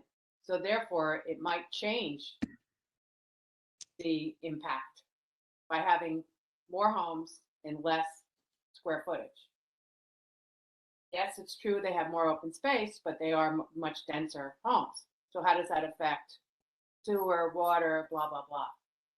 Well, I don't think it affects sewer or water because those things don't change. However, they're spread out across the property. Yeah, They they're still all use the same amount of water. Yeah, Same let's amount of continue sewer. to, yeah, all those things that you're asking are answered as we go through this. Okay. So we continue, so we cover sewer, water, and a host of other items. Okay, we ready to move? Yes. I think so, I'm good. Yep, There. good.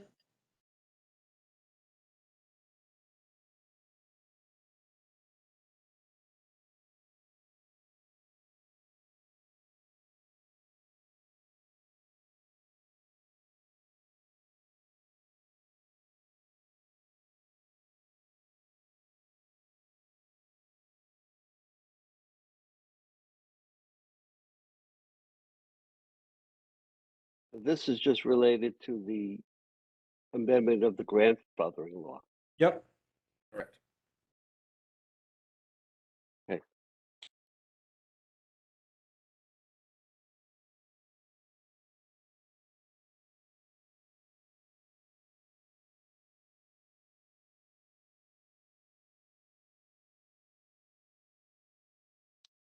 So when I read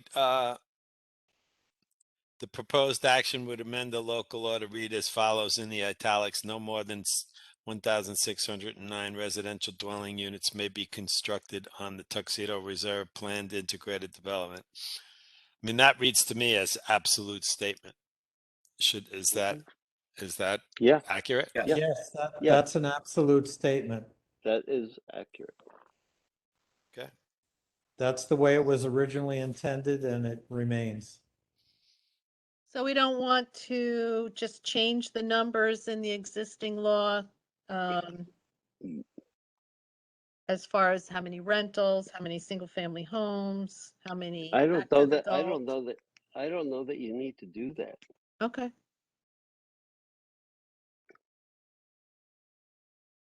Because the purpose of it was just to control, actually, ultimately, the bedroom count and the number of people. So Wasn't it also just to control the number of rentals? Because I but you're doing that remember, in other ways. But you're doing How? it in other ways now. How are we doing that? Let me ask a question. Why do we want to control the number of rentals? Well, Yeah. because in the previous, I just remember from years of public hearings that people wanted, felt that, I'm trying to remember that rentals would be more of a transient population as opposed to people who are committed to putting down roots and raising a family. That was just the feeling. Does anybody have anything to base that feeling on besides prejudice? Right. And I'm also, not sure it's the fact is, prejudice, but no, the fact is I, that I think it's absolutely prejudiced. no, I also, I'm sorry. if I may say, it also has to do with the market, with jobs. Right now, younger generation, they don't stay in one company forever. People need to be more mobile to move wherever their company needs them to be. So I think that, that's part of that too, that Also part of the people tax who law. have to be, huh? It's also part of tax. I mean, the issue is that in many cases, it's cheaper. I mean, it's better for a younger family to rent than to own. Yeah. So Right. let me try and address this. The product that is designed for rental, which I assume is what we're calling flats, will be in the leasehold form, rental form of ownership. Townhouses and other products will probably be, and they can clarify this, more in a condo form of ownership. I'm not sure they're proposing townhouse rentals. I'm not 100% certain, but notwithstanding, someone who owns a condo can rent it out unless there's some restriction by the homeowners association or some private restriction on doing that. We cannot control that because we can only regulate the use of land and not the form of ownership. So if someone in the development wants to rent out their single family home because they're, decide to spend the year overseas or whatnot, there's nothing that we could do about that. So, so that's just kind of I think the design of the product largely is a function of what the rentals are. And as we continue through this, I think Related will be able to give us a more definitive understanding of what units are intended at inception for rental. Yeah, obviously people can rent their homes and do all the time, but it's that like something that's managed by a rental agent, right? A company, as opposed to ownership. Yeah. My point is we can't regulate the form of ownership. But in the design of the project, we can ask the question of what's intended for rental, and you could get your comfort level over that. Right. Because then it's part of the mix in the community character.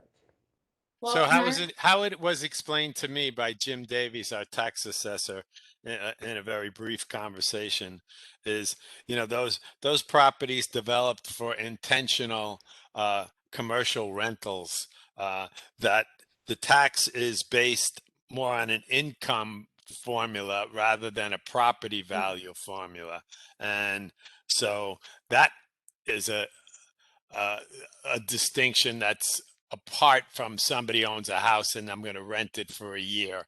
That these understanding clearly what properties are being developed specifically for perpetual rentals. That by design they're rentals and managed. Yeah, That's definitely my no, but question. yeah, but wait, Go ahead.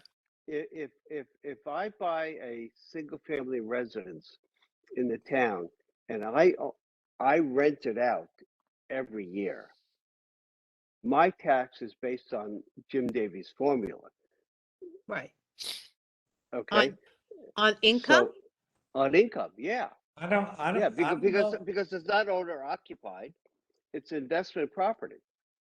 So it's Somebody different would have to declare, Howard, that, okay, I bought this house, I lived in it for 10 years, but now I'm becoming a landlord. Is that so? now. I don't know anything about that. I'm sorry. Yeah, now I'm no longer owner occupied. So now if I want to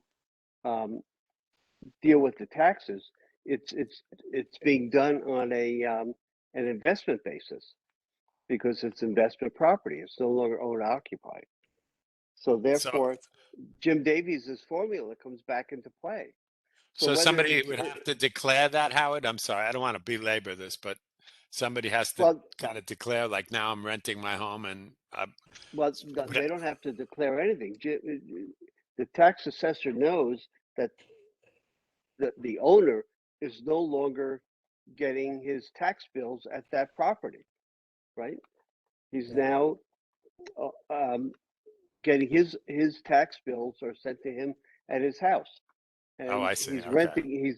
He's now renting out that property or doing something with it.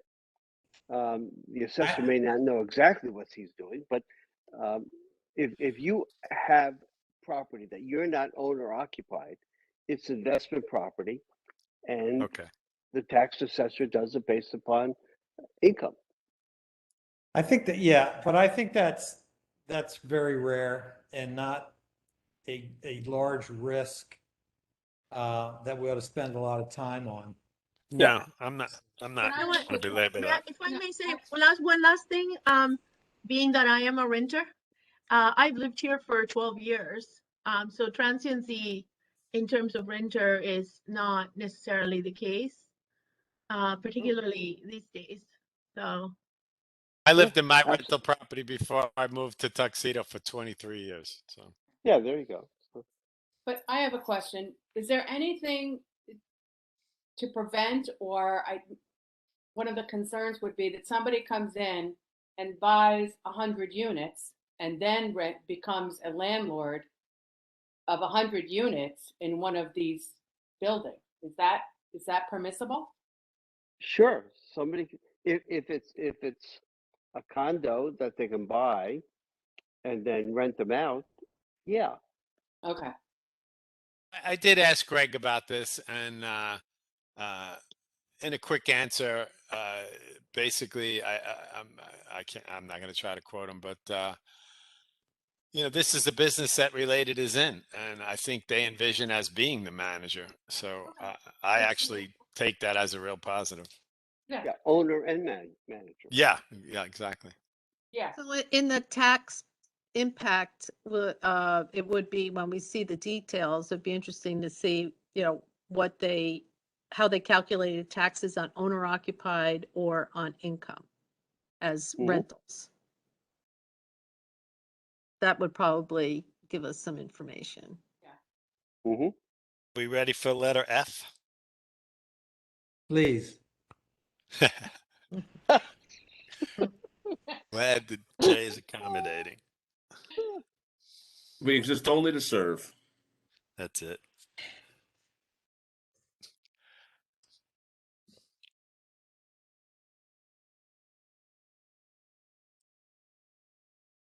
This is all just introductory.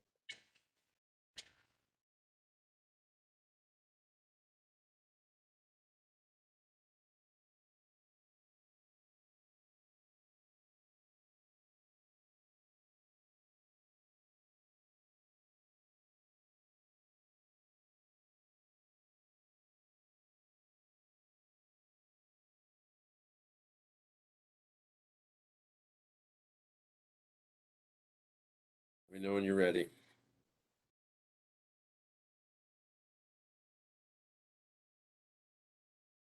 I'm looking at the last sentence in the first paragraph. The analysis is based on current market values of the various home types.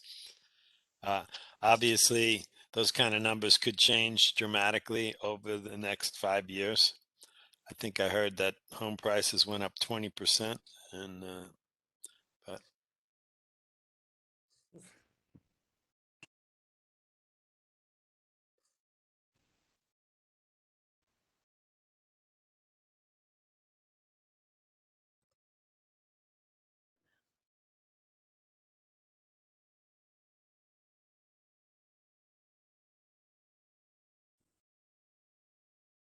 Bob Seeger, turn the page Okay. if you're ready.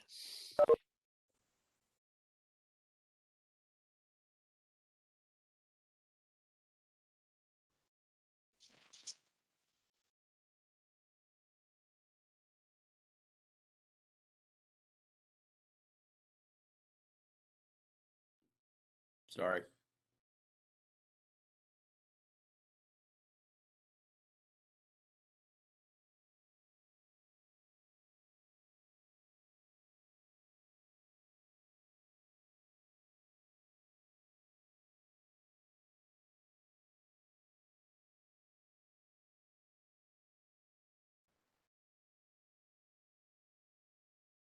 Let me know when you want to see the whole table. I think I'm ready. Yeah, I'm good.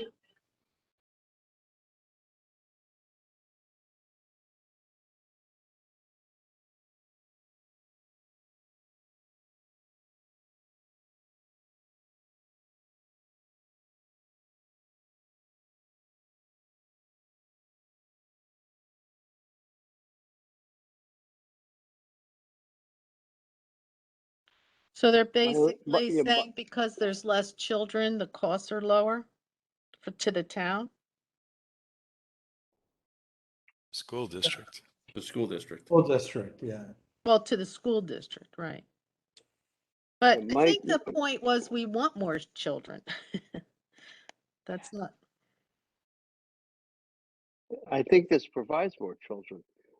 Well, with that reduction of single family homes, you're not going to have as many children. Which So goes back to, that's why it went down.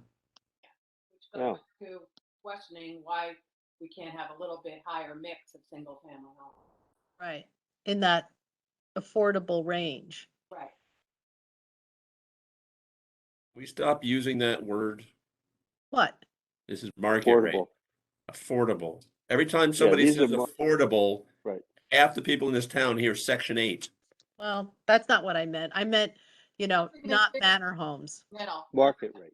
A missing Market middle price range. Middle, yeah, right, thank you. Okay.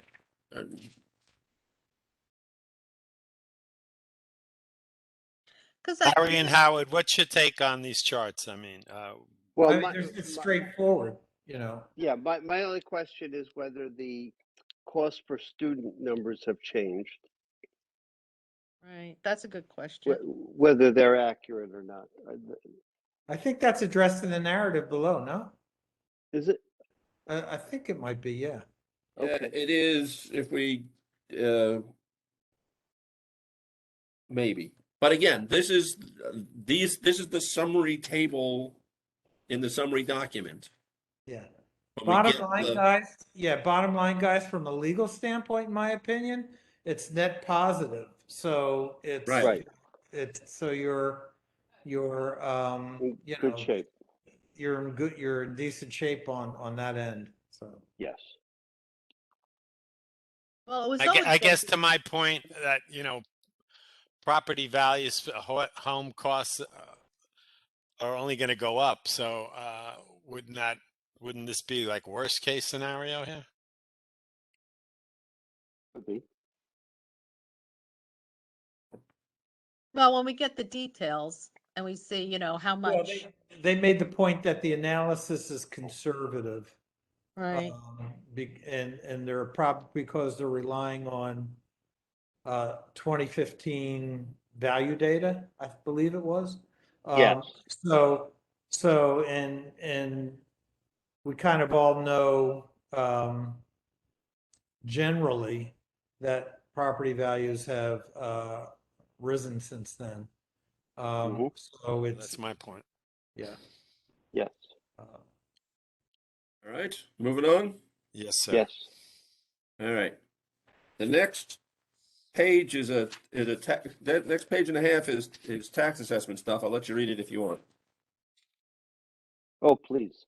Okay, let me know when you're ready for the next table.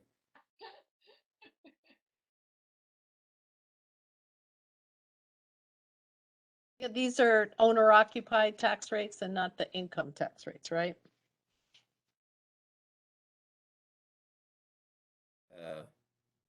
We These are don't know. property tax rates, yeah. These are property tax rates. Owner occupied. Well, no, across the board. Well, I thought, as Jim was saying, rental apartments are on an income basis. Yeah, but this This presumably is includes that? presenting it as, That's for the determination of to get to your determination of assessed value. Ah, Okay. thank you, This Larry. is Now I talking understand about it. the property tax rates. Thank you. All right, and Good here, explanation. here come the rates.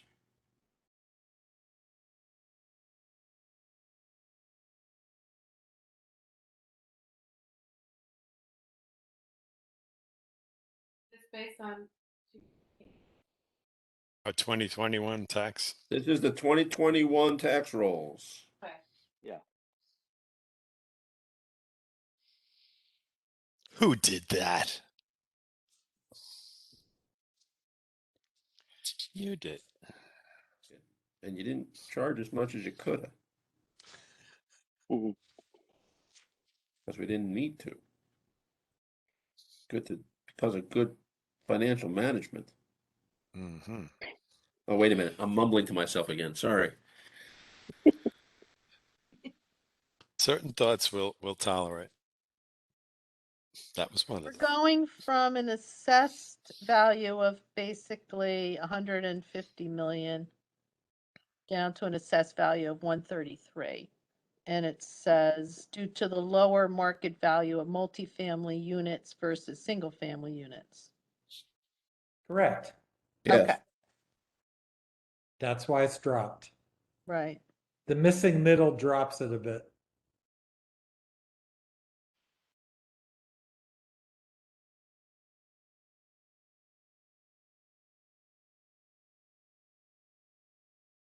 My eyes are glazing over now. And Yours? I'll scroll down. Wait, there's more.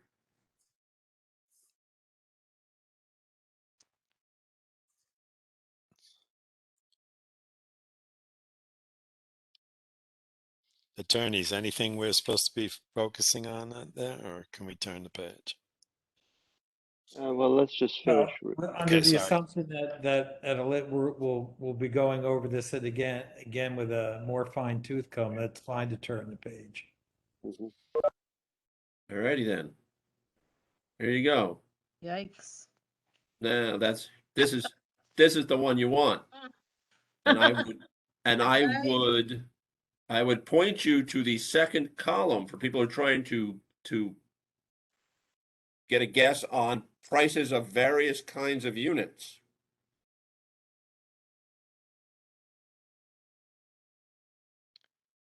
Let me know when you want to get into Well, this is what I think we're talking about, Those are the Yes. values they've assigned by Yes. unit type. right. And you can see in the far right-hand columns, the 2022 plan market value And assessed value. and assessed value. Right. So again, we're just saying the single family homes start at 1,047,000. Yes, that's a relatively inexpensive single family home around here. Mhm.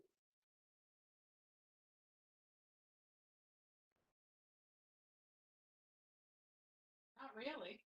I just think if you look at the So what was product the mix, average single family home here is about 600, yeah, 4 bedrooms. I mean, look at Table Rock and Juniper and those places, there's homes in that range. Look at the Hamlet, East Village, Laurel Ridge, Clinton Woods. Where are we getting the $1 million figure from? I'm sorry. Is that So- 2015 or 2022? I'm looking at 2022. Where does it say And per home? Manor and what they're proposed, the Manor is at 133,000. 133,000, what? No, Market value. Total market value. that's the total That's market how value. you- Look at Oh, the I'm second. sorry. Okay. Look at the second column. Sorry, third Yeah. column. Second column, yeah, second column. Market value per unit. Yeah, but is that 2022? That's what I just want to, Can't tell. You okay. say. I would ask that question because I'm confused. Well, We have, I mean, you could say it is because they have the second to last column, 2022 plan market value. Just look at the 3-bedroom manor homes. Manor homes are 10,476,000. There's 10 of them. Yeah, but are You there divide any more- that and you are there get any more- a are million there any- 47. Michelle, are there any more estate homes left?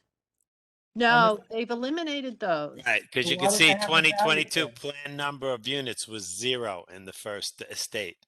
All right. So- Okay, so this market value per lot is from 2015 and they're duplicating it for 2022. And they're using the same one for 2022. That's the way Yes. I take it. All right. And Michelle's example is most easy to see because Yeah. the Manor 3-bedroom market value 1,047,000 Right.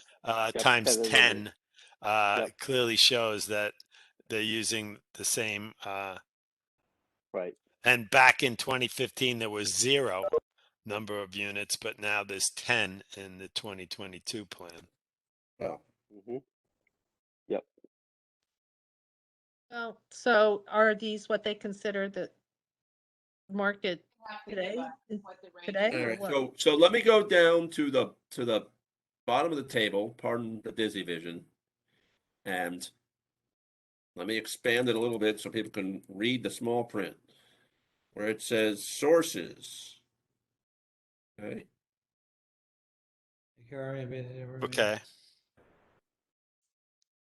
Man, I'm making it. Oh, Says okay. Yeah. total assessed value is calculated using the assessment ratio of 16.2% for both residential and commercial property.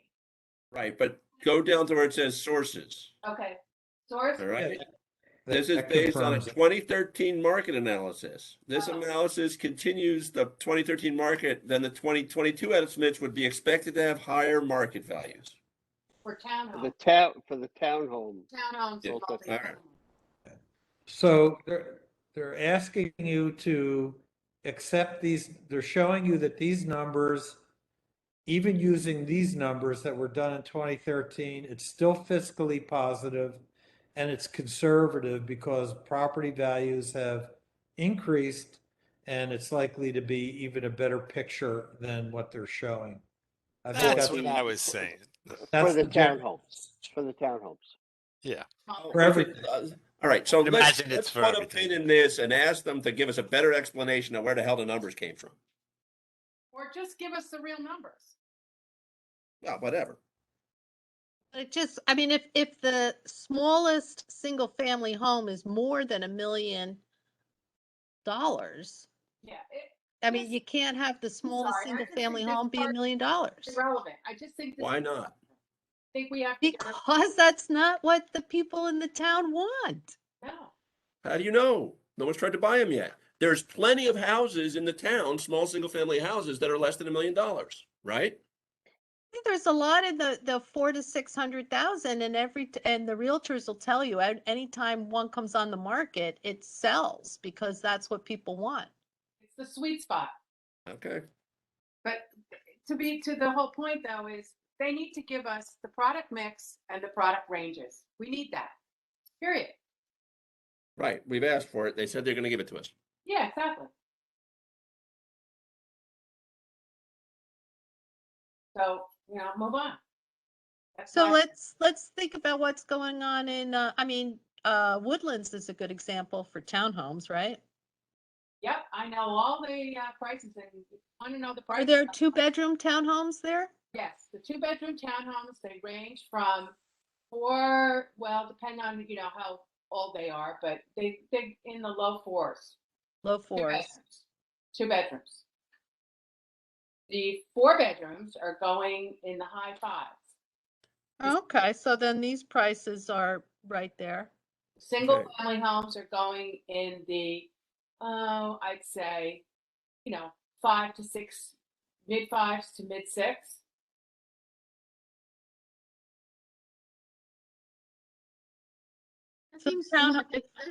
That seems not expensive enough, right? Unless they are older. I think Right. that we haven't had any new construction in this town in 25 years. I think that, Right. that you cannot compare the resale price of a 25-year-old townhouse or a 150-year-old house on a 10th acre lot No, to new construction. no, you can't. That's why we need to see exactly what they're talking about. I think part of the intention of using these numbers, though, is also, I think it's they're trying to expedite, and I think the rationale is that what we were saying, the prices have gone up. If it's tax positive using these numbers, it's going to be more tax positive. Right. I Absolutely. think that's the real point they're trying to make here. I agree, and I think it's great that they're using these conservative numbers for that purpose. I just want to see more attractively priced homes for single families. That's all. Okay, that And goes guess back. what? They're hearing everything we're saying right now. Okay. Yeah, it goes back to the original I think I've comment. said it enough. But it does give me great comfort that they're using these numbers for the tax analysis. I hope they still think we're the wonderful people that we are. They do, believe me. I don't know what they're thinking about me. Some of us, anyway. We'll see which ones they think. Yeah. Well, Well, let's we're not ask. taking a poll. No, I don't want to know. We Okay, still right. love everyone here. Okay, are we on page 10 yet? I'm sorry, I'm looking at my hard copy. I We'll am. go to page 10. Here we are, table 7. Oh, table 7. Okay. This table doesn't mean a lot to me. I'm not sure. Estimated town. This is how much money they're estimating we're going to get Oh, then I like Out this of page. taxes. Right. in taxes. Right.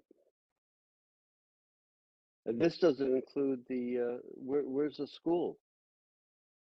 There'll be another table. Yeah. for that. That's Yeah, table. that's different. That'll be.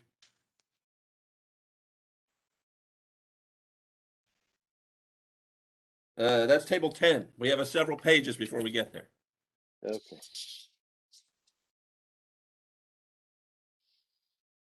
I think we can move on. All think right. so.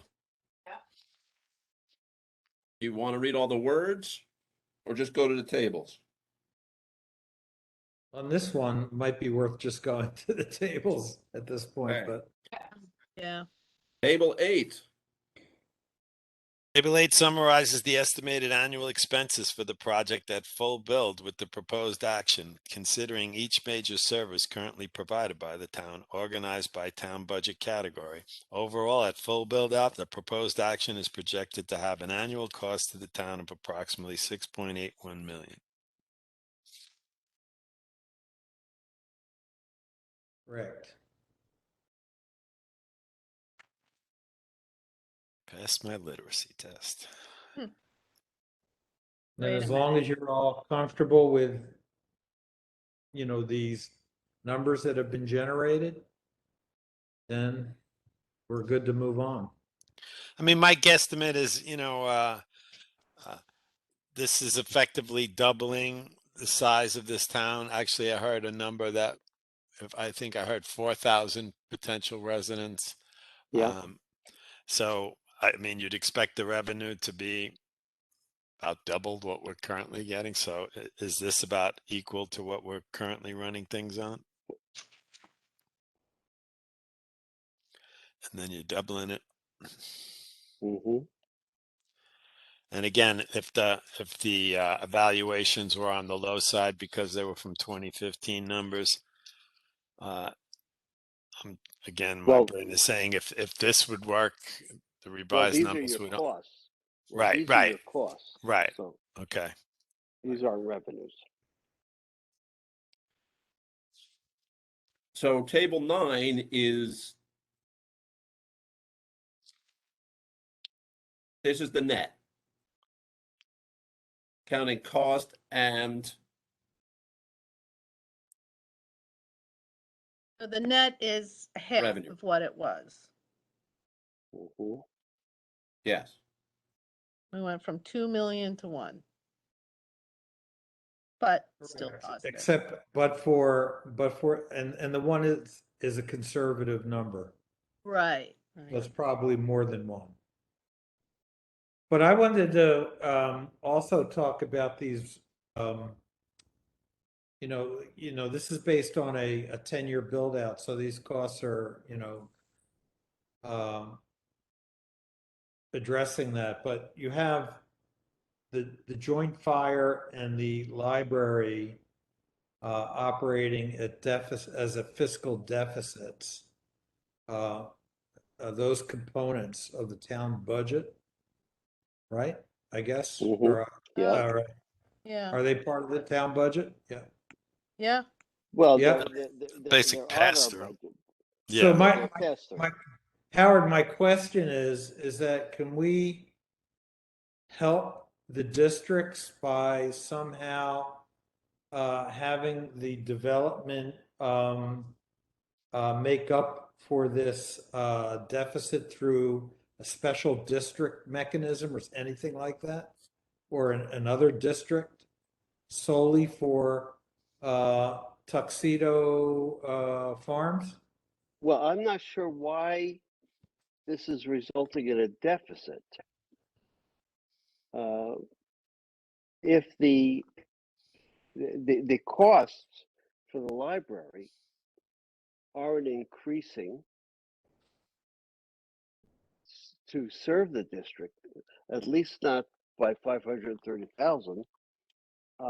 So Wait a second. I may not be reading this right.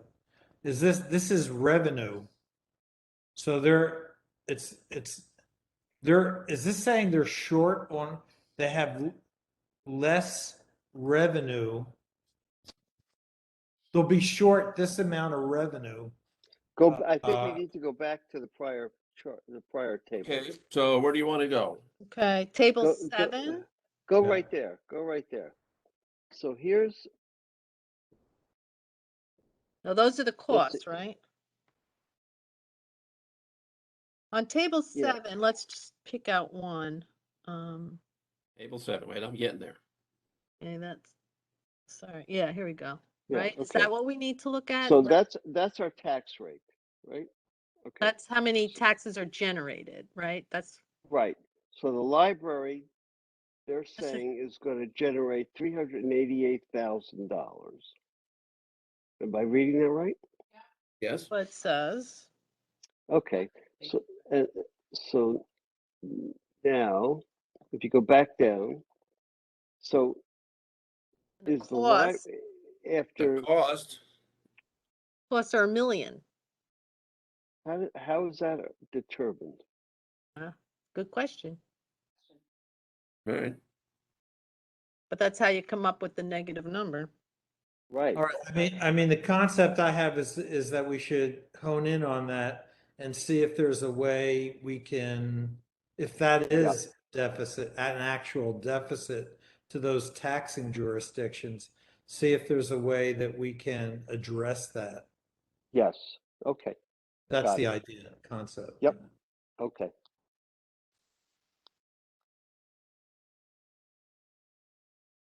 All right. Yep. Where am I going? Well, maybe that's what they're saying there in that paragraph. Certain districts or fund categories may experience a net fiscal deficit that would require adjustment in taxes for the Yeah. taxing jurisdictions. So that means we would just change the tax rate? Yeah. That's my point, but Okay. Yes. lots of times is that when you adjust that tax rate, is it adjusted for the entire town? Yes, Right, it so is. then- Totally. Yes, it is. Or is there a way to, since this is driving the impact, presumably, is there a way to have that increase of that tax adjustment borne by the residents of Tuxedo Farms and not Yeah, the I'm other not- residents of the town? Yeah. Yeah, I'm That's not the sure if we could. I'm not sure if we could create a a library district for that, a separate library district. But we'd also have to create, it seems to be a separate fire district in order to solve that. So let's take a look at that. I think let's look at a more basic question, which is, let's make sure that these numbers make sense. Yeah. Okay? Before we figure out how we're going to fix the problem, let's make sure it's really a problem. Yep, I agree. Because I don't see how, with all that increased assessment coming on the books, that we could have a deficit of that sort. How they came up with the costs, $1 million additional Yeah. cost. Right.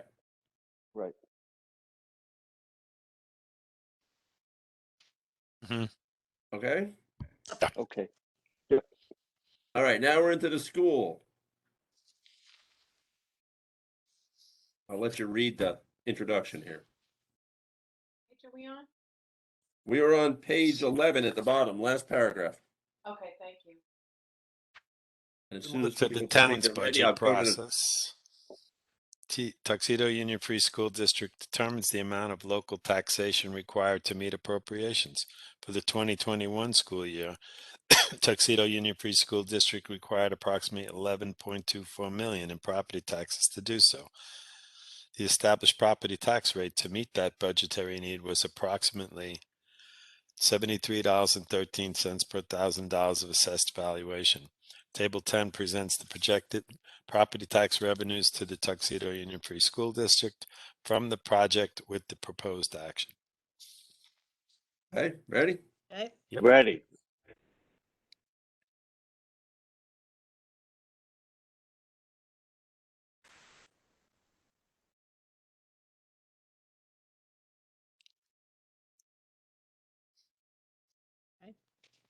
Okay. I mean, Yeah, again, until we really know what the best values are going to be. Looks good, but Even on a conservative basis, assuming this is conservative, that's a healthy number. Sure. Yes. okay. Yes. They reiterate the 372 school-age children estimate. And this next paragraph is the net fiscal impact, so you may want to read that. Sorry, am I going too fast? Which this No. one projected. You're right. Projected TUFST. You're Two right. factors are considered in estimating the project's cost to the Tuxedo Union Free School District. The number of school-age children likely to be generated by the project, which is 372, and the marginal cost per student to the Tuxedo Union Free School District. The following sections summarize the analysis assumptions used to derive these estimates. Previous fiscal analysis had considered the applicant's donation of a parcel of land for a new school to accommodate potential overcrowding of the existing school facilities. However, due to changes in background conditions and the substantial reduction in the number of school-age children within the Tuxedo Free Union School District, a new school building may not be warranted. As discussed above, the applicant is collaborating with the Tuxedo Union Free School District to modify that arrangement to better meet the needs of the development and the school district. Since these discussions are ongoing, the fiscal impact analysis does not take credit for the value of that land donation. Number of school-age children. For consistency purposes, this analysis presents student generation rates prepared by the Town of Tuxedo's consultant, Bay Area Economics, BAE, for the 2010 FSEIS. Table 11 presents these student generation rates by housing type and the resulting student projection estimates for the project with the 2015 approved special permit and proposed action. However, since those rates were based on 2000 U.S. Census, the estimated school-age children based on the 2018 study, Who Lives in New Jersey Housing, Updated New Jersey Demographic Multipliers, is provided for comparative purposes. See Table 12. The school-age children generation rates presented in Table 12 are based on the occupancy of newer housing units constructed between 2000 and 2016 with above median housing values. Thus the chart.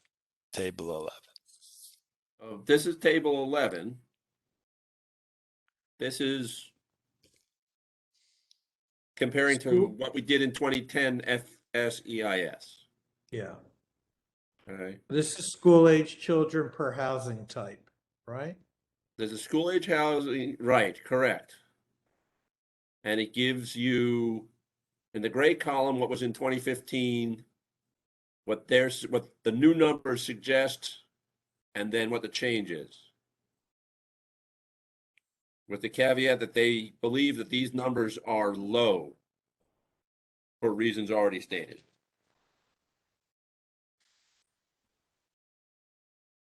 And when you're ready, I'll give you the next table. This is all based on that Rutgers study, correct? Yeah. Yeah, okay. I think so. No, this is not. This is the one not based on the Rutgers study. Oh, This is the okay. one based on the method used in the 2010 EIS. Oh, yeah, 2010 SCIS, right? It says it at the top. Yeah. Oh, okay. The Rutgers study Should be the next one, no? is the next one. Let me know when you're ready for it. Ready. Ready? This is the study that is recommended as the more correct one based on the Rutgers study.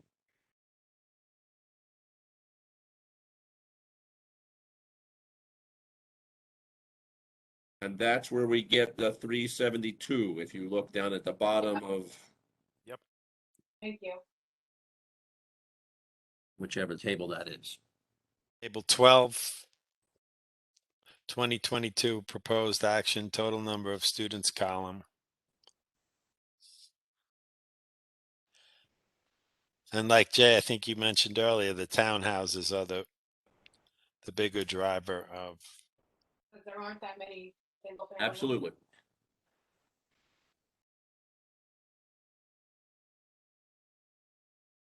Okay, I'm ready to turn the page. Everybody else? Okay.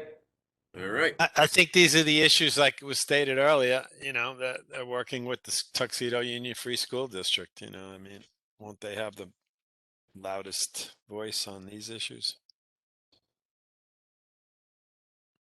I think it's our job to just make sure that, we're fighting for a fair deal for the school.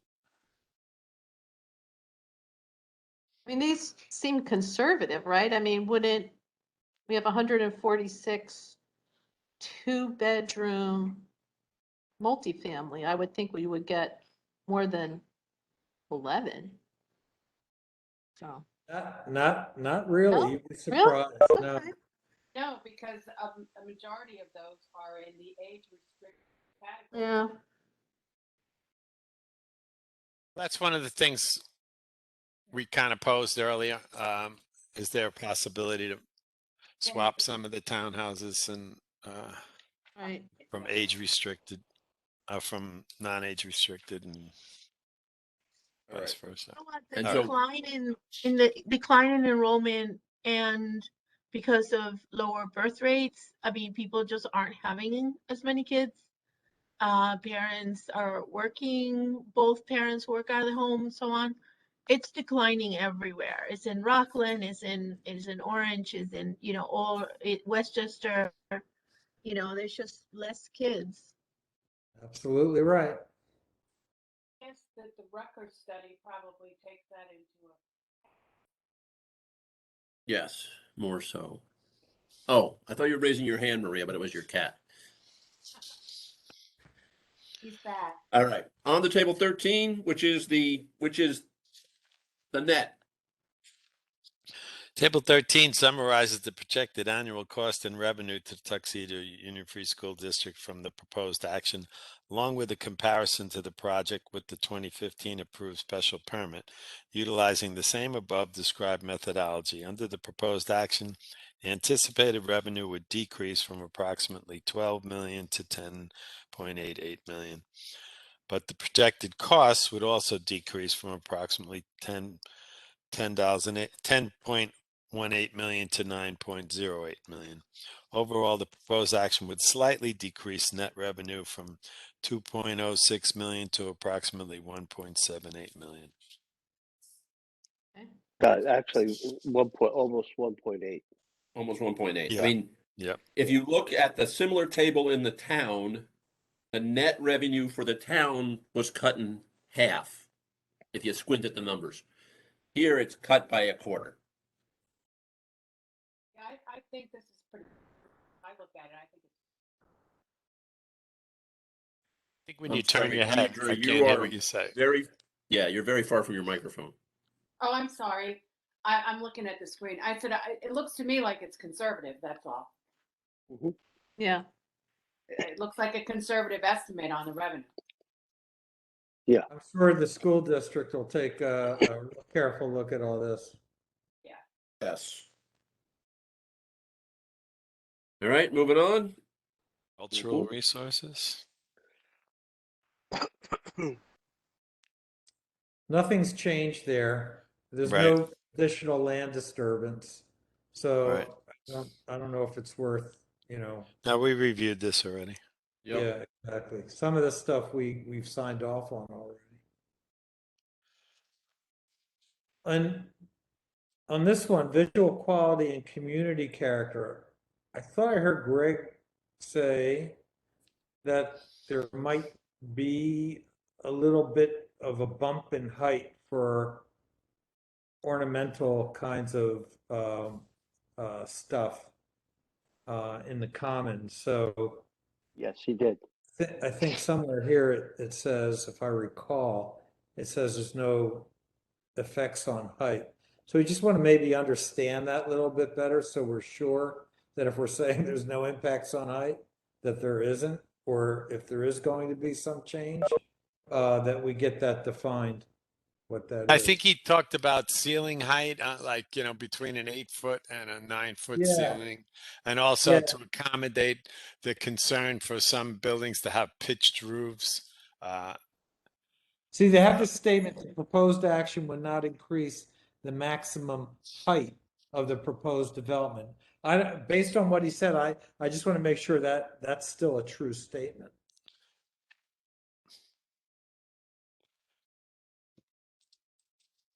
I mean, maybe you could put a percentage in there, or just explain exactly what would cause that. Well, We can address that. We can address that. Yeah, let's let them There's address Greg. that. There's Greg. I thought Greg was asleep. Oh, okay. No. I'm listening. Who could sleep through this? This I know. comedy act. Come on. We should be All right. charging for this. Moving on. Moving on. Geology, soils, and topography, same, no additional site disturbance within the same development footprint. Right. So I think that Yep. pretty much stays as is. And my only suggestion would be, if you're disturbing less, wouldn't it be beneficial to mention that? But I've said that twice. Let me shut up. Well, yeah, I mean,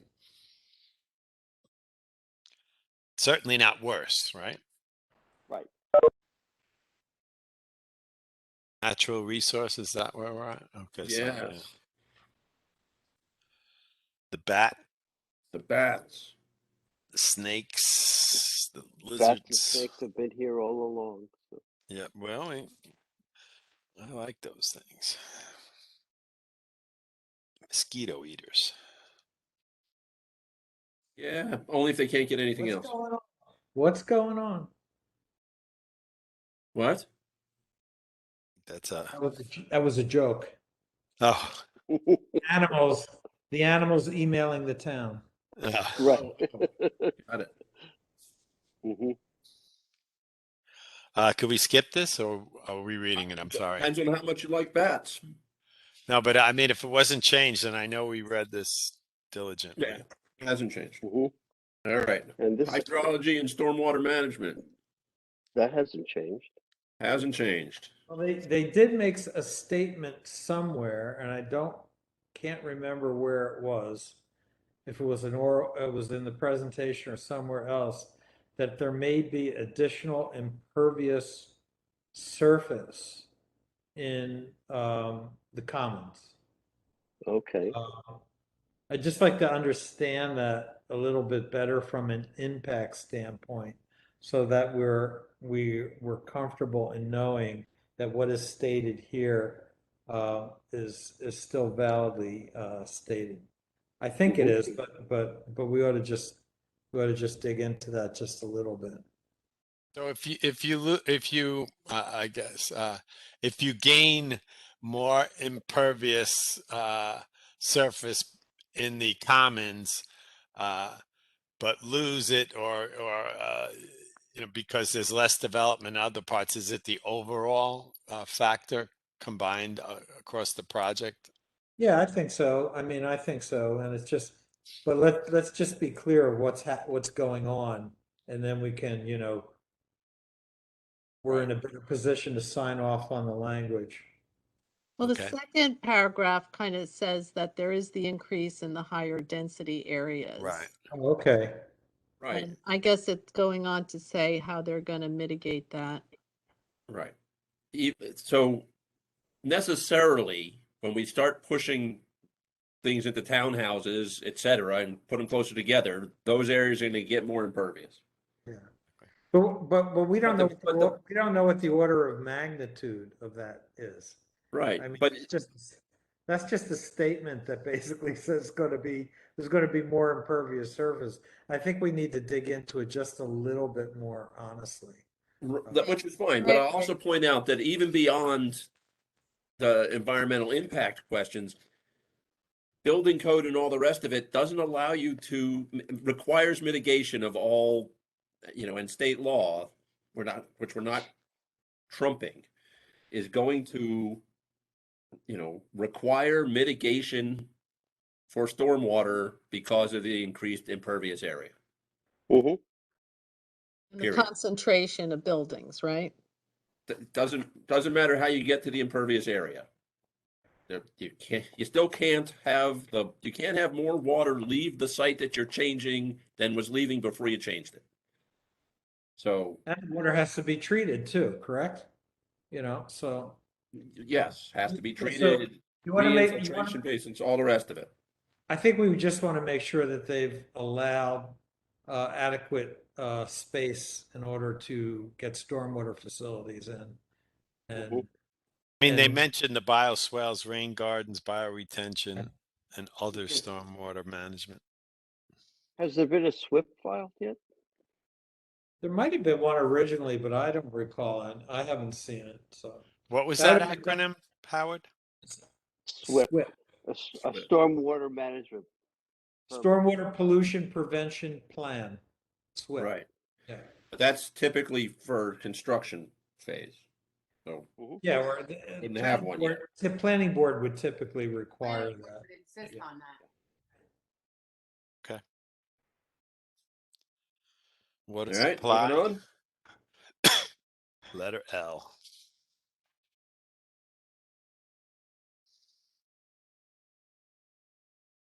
I mean, this is all data to demonstrate there's adequate water supply to serve the project as amended. Right. And one thing that needs to be, they're just, people keep in the back of the mind, it goes along with the getting rid of the phasing of the project. This equivalent bedroom count number here, the currently permitted installed water and sewer systems were sufficiently large to handle the original phase 1, which makes sense. So just everybody needs to keep that in mind as it's all one big phase. There's still phasing that needs to happen because you can't hook up the 153.7 bedroom until you have more water and sewer facilities. Yeah, that's a good point, Jay. And I think we're going to have to ask them to lay out for us at what point the stages if this is going to be built in these water and sewer facilities are built in stages, at what point in the development of each stage they're required to do that. And we'll have to build that into the special permit, I think.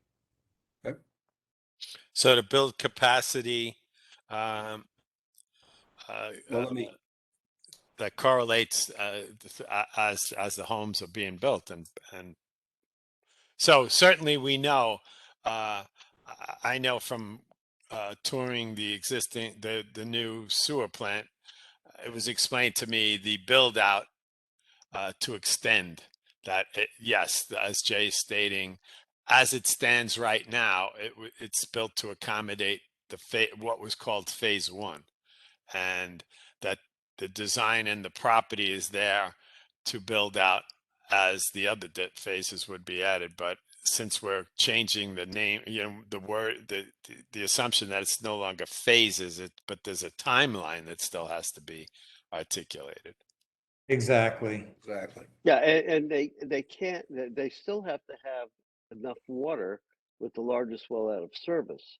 So they're going to have to, I'm not sure if they show enough water. They do. So they've already drilled wells and tested. Is that what we're saying? So it's been proven that the aquifer can support that. Yeah, they have that water system at full build out, those numbers. Yeah, but they have to have the largest well out of service, right? Right. So wait, but there's So- more. Wait, just it splits pages. So as currently Okay, permitted, okay. there are 2 wells, each at 250 gallons per minute, Right. et cetera, to get, so that they've got what they need for the original first phase. Right. Then at full build out, you got these 2 wells shown on this page, and these wells also. Oh, okay. Okay. Right. And Okay. see, and they've done the calculations. Okay, I got it. Okay, thank you. So, all right. Can we go through that paragraph at the end of this section? As summarized above. Summarized. Yep. Yeah, that one. Okay. As summarized above, as designed, the proposed water system would accommodate the proposed development program, which includes 3,514 bedrooms. If consistent with the special permit, additional bedrooms were proposed. The amount of commercial space could be reduced to accommodate up to a maximum of 3,560 bedrooms. So what does that mean, if consistent with the special permit and That sentence requiring should, that sentence needs to come out, I think. I'm not aware of any proposal to adjust commercial space and replace it with additional bedrooms. Right. And so, Right. yes, that may be I don't know what that is doing there. Actually, I don't know where I'm remembering, but I thought some of the retail space actually increased and stuff. But It moved around, but it didn't increase. Yeah, the Oh, total's okay. the same, just the different types.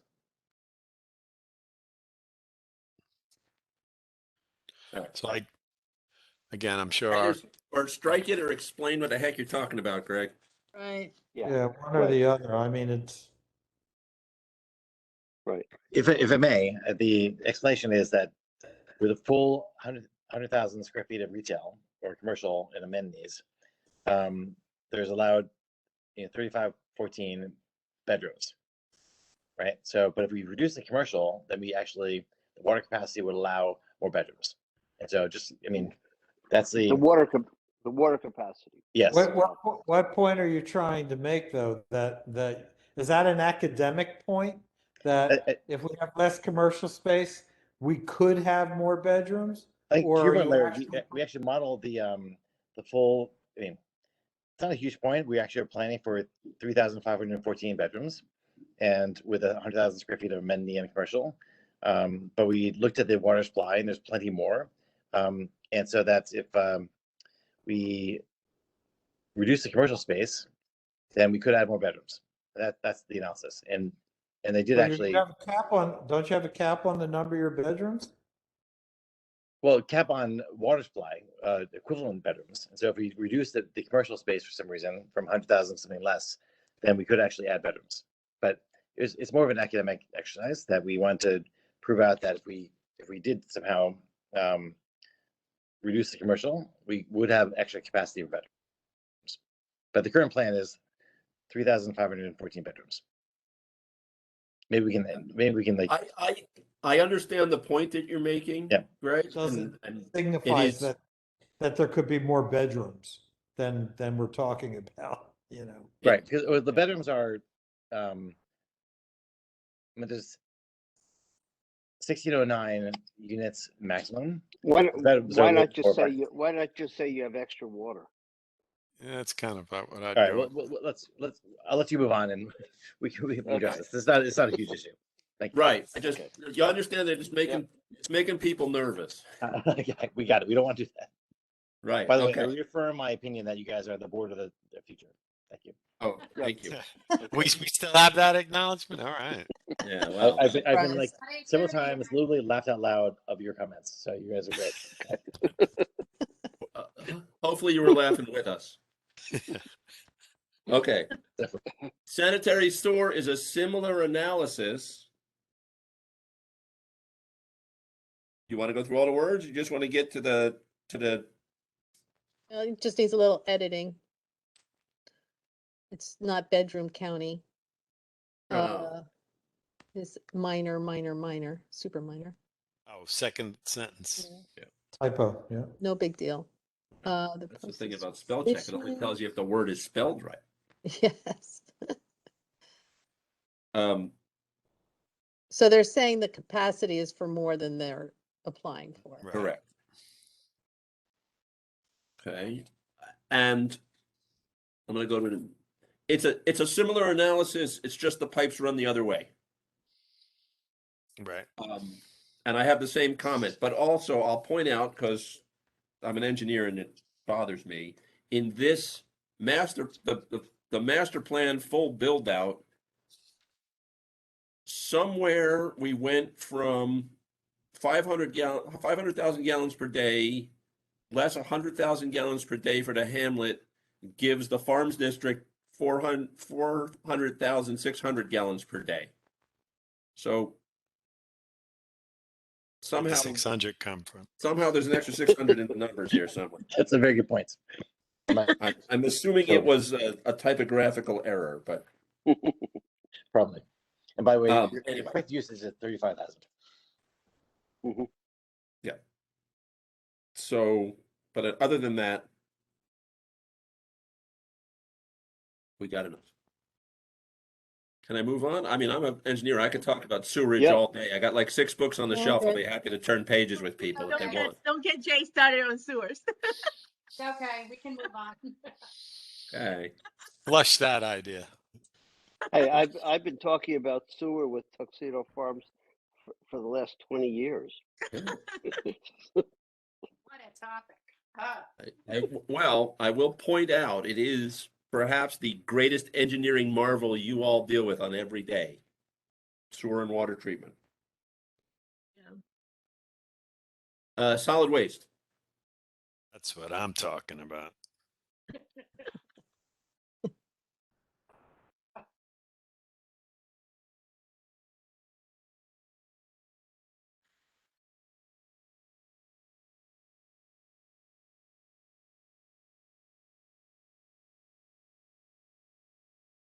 It says the obvious. We're going to have more garbage, but we're not going to drown in it. But it said, does the town provide the garbage? Yeah, It's we a do it by contract.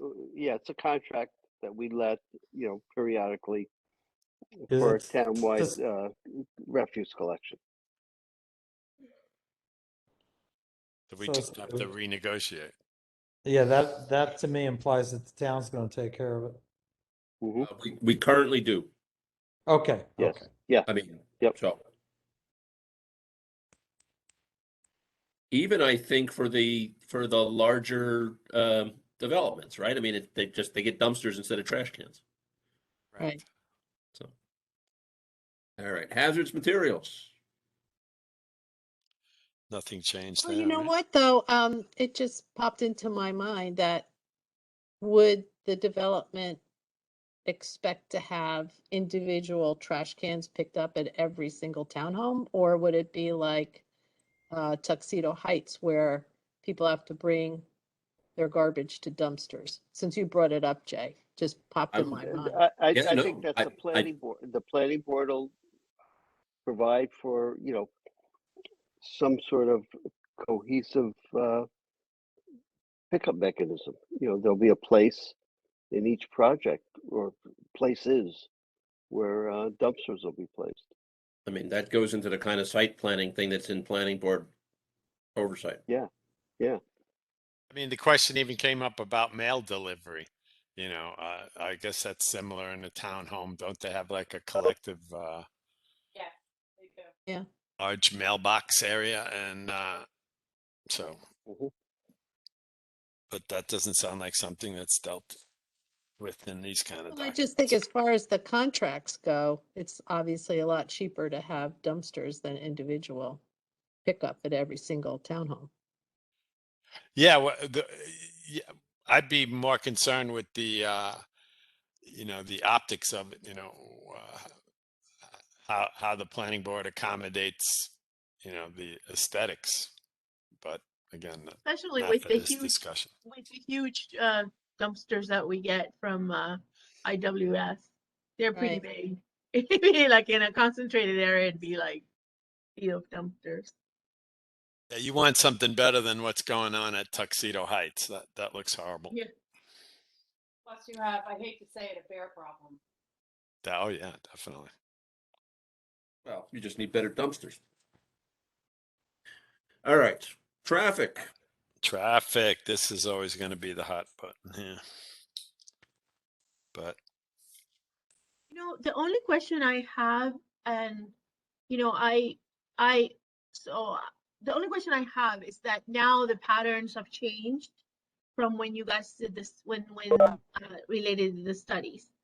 So, now when you come in on Route 17, the two lanes become one lane for a while so that you can go the back way in Tuxedo, and sometimes that causes Route 17 to slow down for a while. Eventually it flows normally, but if there's a lot more people, depending on whether they're going, actually it might be helpful if they're going to the southern end of Tuxedo, they could just take the Sterling Line Road, but otherwise it would make Route 17 much more congested if we had 1,000 some more people driving in.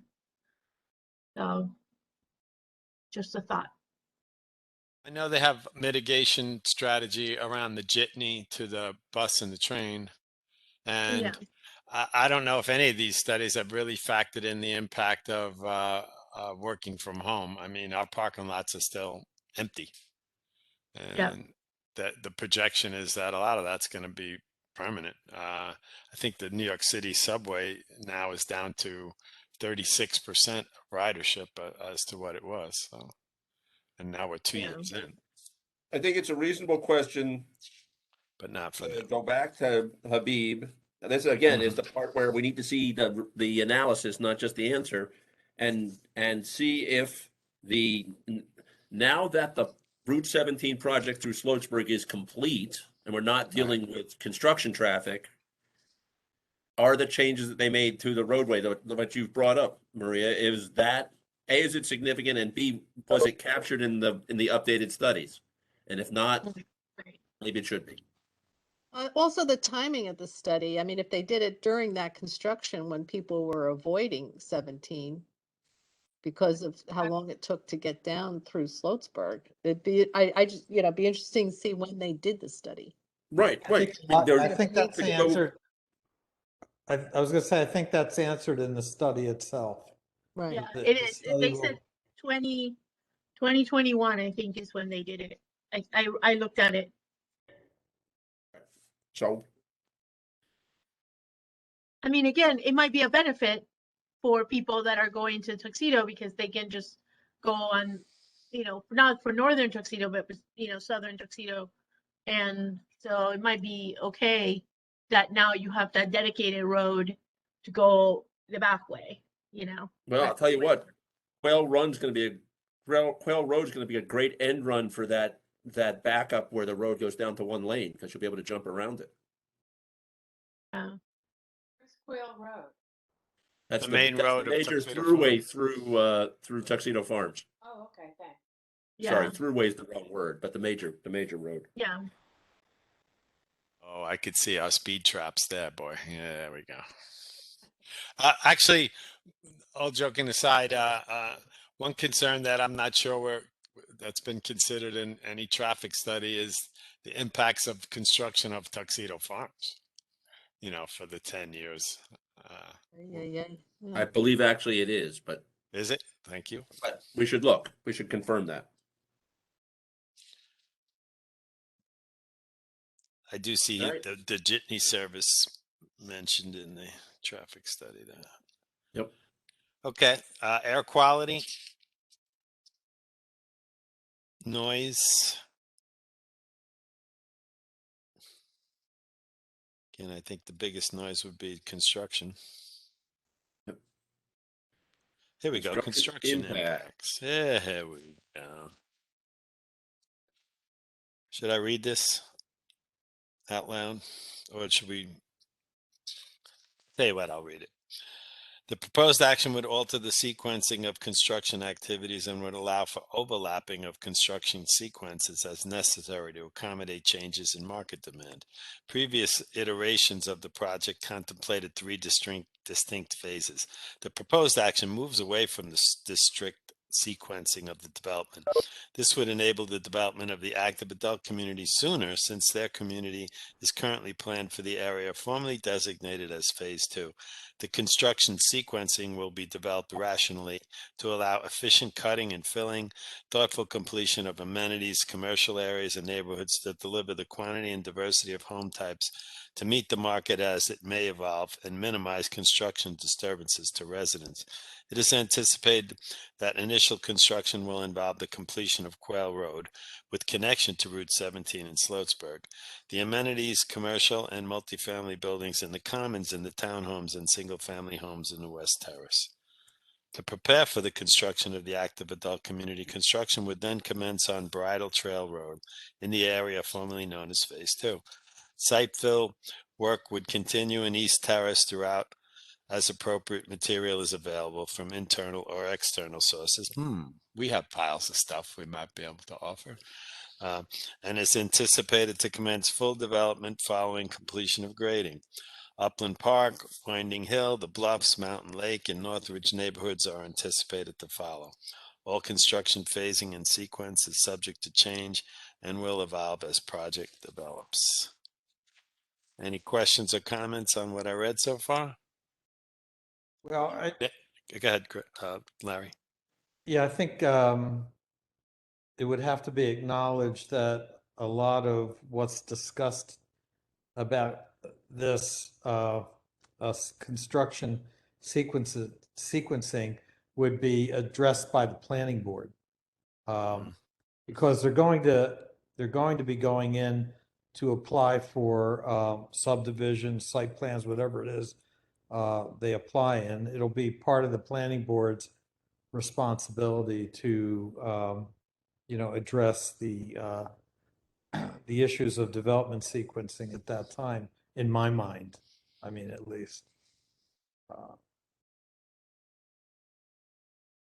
Some of the logistics associated with that.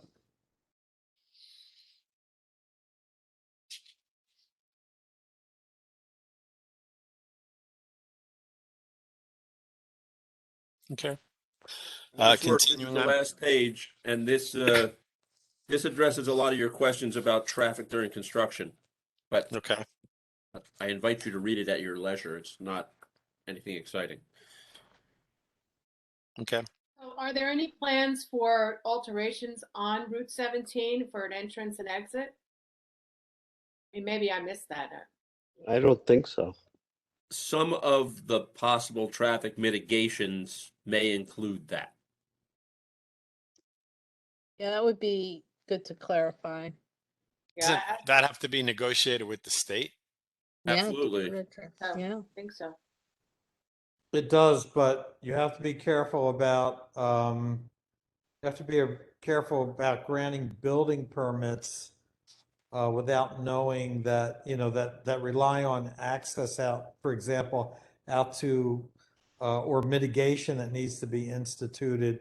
And it might require a permit from the DOT or whatever. And so because you want to make sure that that permit is in hand before you start, either giving out building permits or COs, so. At Well, least it's just making me think that we had, given the accidents outside the Tuxedo Plaza, it was discussed that at the time of the planning board review, they should have required a left turning lane Well, and considering the Or fact Duck that Theater. for the Tuxedo Plaza. I'm just saying, it reminded me that, there was a lot of discussion that uh, during review of that site plan, that it should have been required that they worked with the DOT to get a left turning lane because of the accidents there. You wanted to say something? well, I'm just saying that, based on the amount of dwellings, really, you're 1,600, you can estimate that you're going to have an extra 2,500 cars going in and out of that entrance. So, There are 3 entrances. okay, so there's still 2,500 cars, additional cars. So how does that work within the infrastructure of the town? That's all I'm asking. That was, I mean, Deidre, that has been a sure, yeah. consideration for the entire life of the project. And what they're saying here in their analysis is that the mitigation that was previously identified and required is still applicable. Okay, So okay. they're going to still be bound to that. And presumably, if they are able to do that and they do it, things should. Perfect. Okay, that's really what I was asking, because I don't have privy information. However, this might be a good time. Is this the last section? This is it. Yeah. Yeah. This may be a good time to talk about what additional technical consultant reviews were. You're breaking up, Larry. Apparently, Greg just rubbed them out. I think Bonnie said that her shop was able to handle the fiscal analysis and the traffic study. Is there anything else that needs additional consultant review? Well, that's what Michelle and I have been discussing, and my response has been, what questions have we generated that necessitate that? So, if upon review of the Habib traffic study, are there additional questions or verification? Is that part of what we're looking for? And then it sounds like an open-ended question. Have we come up with any additional questions that need that kind of review? Well, maybe let it all. I would say let's not, I Again. think it's a good question, and I don't think we should try to answer it tonight. I think everybody should actually have more than a first read of this and see where we think there are holes. Right, I Yeah. agree. I mean, one thing that just popped into my mind is we're thinking about the need for parking and how in the hamlet and how it's been identified as a problem that there's not enough parking. And so what's the impact going to be on that? It's already a problem. Yeah, I don't know if I buy that, but I've never seen a problem. Like we've written any Well, traffic Well, tickets. But it's a reasonable question, but part of that is also why there's gonna be a jitney service so that you can take the bus into town. If Right, you're going into, you know, the Hamlet. the well, hamlet. I was just thinking, we have the opportunity to work with the post office on that land that they own between the post office and the liquor store. But Mhm. the estimate was it would cost us about $100,000 to build the parking lot. So, Well, you just have to be careful. If there are existing problems that need to be solved, um, those problems right, exist without the addition of this project. And so you can't put the costs of solving existing problems off onto another project. You can only ask the project to accommodate and address issues that they're creating. So, right, you just need to be careful about that. right, Well, got it. yeah. And circling back, and since everything is on, I guess, is on expedited kind of review process, do we have consensus that we need another traffic consultant and someone who's familiar with economic analysis to review those two components of this so that can get going? Do you mean, Larry, you mean beyond Bonnie's firm? No, not beyond. I think Bonnie said her firm can handle that, but Okay. she has to have the authority to give that to the appropriate people in her firm to be able to do that. So is So that entail, Larry, just an examination of what's been submitted, or we're not talking about an independent recreation of the study, right? no. It's a review.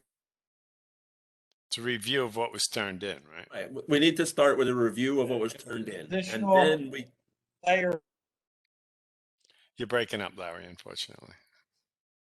assumptions that they're making are reasonable and we can reasonably rely upon them in decision making.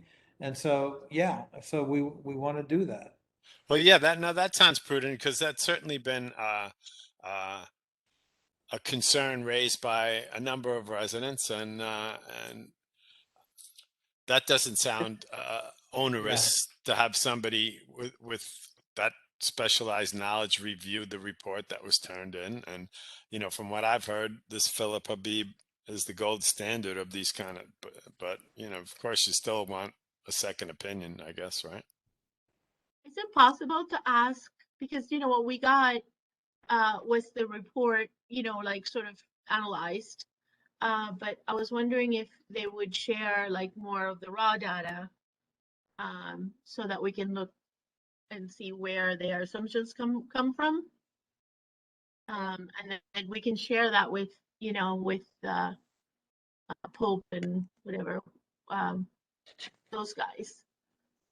So, I mean, I don't know if that's something that's done, but that's helpful. Well, I don't know what you really mean by raw data. So for example, in traffic, everything would start out with, traffic counts. So you're not looking to, yeah, and the traffic count, the results of the traffic counts are reported in the traffic impact study. You're not looking for something like the actual machine that took the traffic counts and getting the raw data No.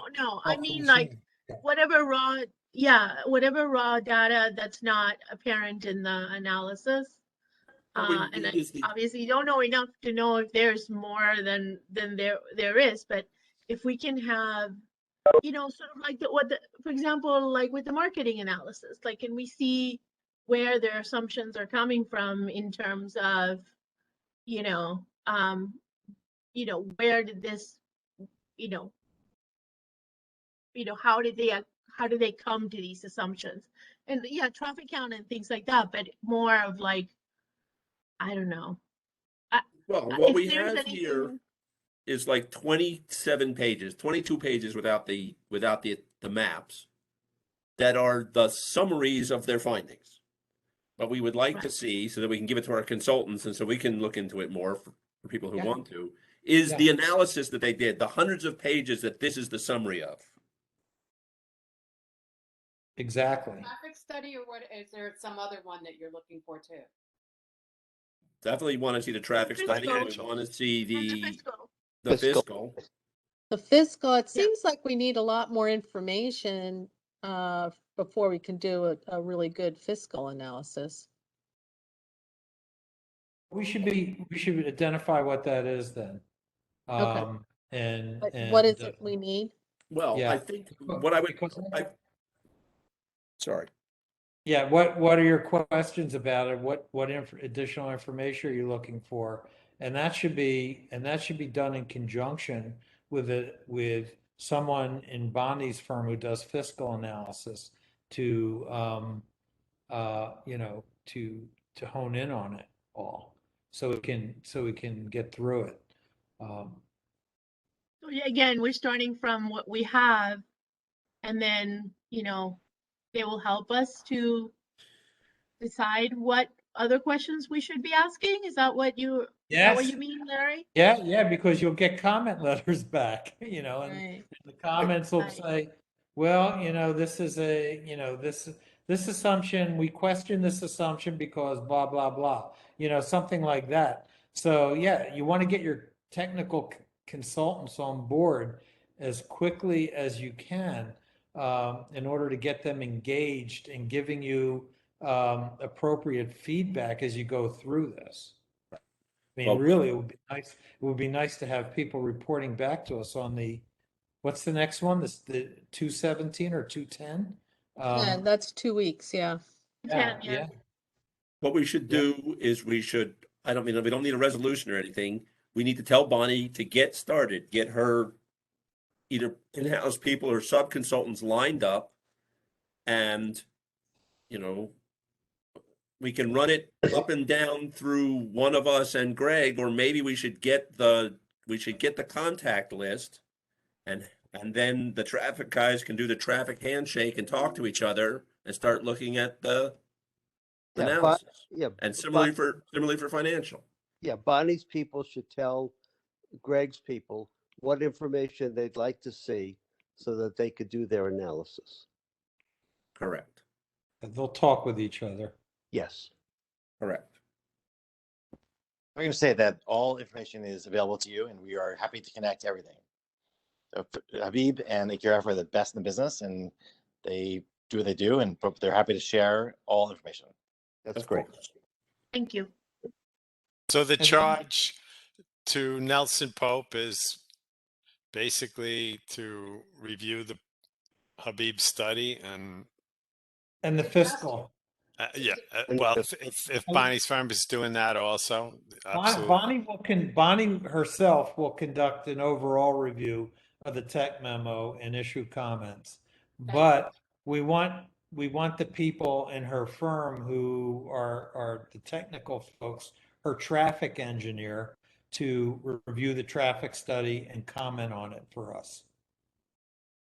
Yeah, that's what I would expect. Then the only other question, is there anything else at this point that we want to look at besides traffic and the financials? The only other thing, Jay, the only other thing I would mention, and I haven't looked at it yet, but there are changes to the amendments to the design standards. Mm-hmm. And that is probably worth it. We need to confirm with Bonnie that she's able to thoroughly, vet those. Assuming that she can, she'll do that. But we're probably going to need amongst ourselves a separate workshop just to review the design standards. Absolutely. Yeah, I was going to say, what's coming next? Is that next? Well, give me one more second. Sorry, Ken. Sure, sorry. Go, please. Out of the stuff that we reviewed tonight, and granted, this is not the only bite at the apple, but while we're giving Bonnie marching orders, are there any other sections that we think we want them to start looking at? Yeah, I'd like to see the market research on the Right, I was gonna say market analysis, yeah. on the Okay, on the product mix. good. Yeah. Is that something that Bonnie can handle, or do we have to find somebody else? No. Bonnie won't do, the market analysis is done by the applicant. We can review the market analysis. That's, But yeah, this but is all about review, right? So the question is that Bonnie, or do we need we somebody don't have else? that. It might be Bonnie, I'm not sure. We'd have to Okay. ask her. So let's But- ask. But we don't know what Greg has. So Greg's gonna have to disclose to us what he has that he would share, that he can share along those Understood, lines. understood. We're still, we haven't gotten to the arm wrestling part of the project yet. We're still talking about. It's coming. what It's we all coming. gonna do together. Lennar has ordered the reports, and it's coming soon. We don't have it now. Okay. Okay. Right. Okay. We're at the understanding phase. Right. Yeah. There's that, then there's the arm wrestling, then there's the yelling, it goes through a pattern. And then there's the hugging. No, Yeah. I'm only kidding. And then there is, then there's the saying how wonderful it was. Exactly. You should have been at the police contract negotiations. Oh, yeah. All right, sorry, Ken, I stepped on you. Oh, no, I'm just, I'm seeing it's 8:19. I did print up most of this stuff today. I'm looking at, I have the design guidelines Me in too. my hand. And, it's, Ken? yes. In 2017, when there were quite a few waivers to the design guidelines requested, Bonnie put us in touch with someone who does that, an architectural firm. It wasn't her firm, but since that firm had reviewed the 2017 changes, maybe it would be worthwhile reaching out to them. Possible. I mean, I guess in my mind, the first step would be Bonnie can look at this and say, I'm not sure if you need it or not, so would it not be prudent that because there's a lot of pages without a lot of changes to it. And then there's some, that even my eye says, that doesn't seem there's not a lot of red ink, or. Yeah, well, I'm just thinking that the firm that did it in 2017, if there aren't many changes to what they reviewed, then it wouldn't be too much work for them. So I think we've already agreed the traffic, the fiscal, financial, whichever one of those F words we're talking. I mean, Bonnie has access to this whole Dropbox. Why don't we just have her peruse it and say, I think you're probably going to need somebody to look at this. Does that make sense? Yeah. But that's what we were doing. Sorry. I Yep. thought that's what, yeah. I think Yes. That we've already decided without even asking, we definitely want the traffic and the fiscal Right. to commence immediately, because I think we wanted to hear possible feedback, as Larry was saying. We have the 10th and the 24th, I think, and The March 17th. 17th, excuse me. The 17th. Right. I don't have that written on this paper The calendar. 10th, the 17th, and then March 3rd. Right.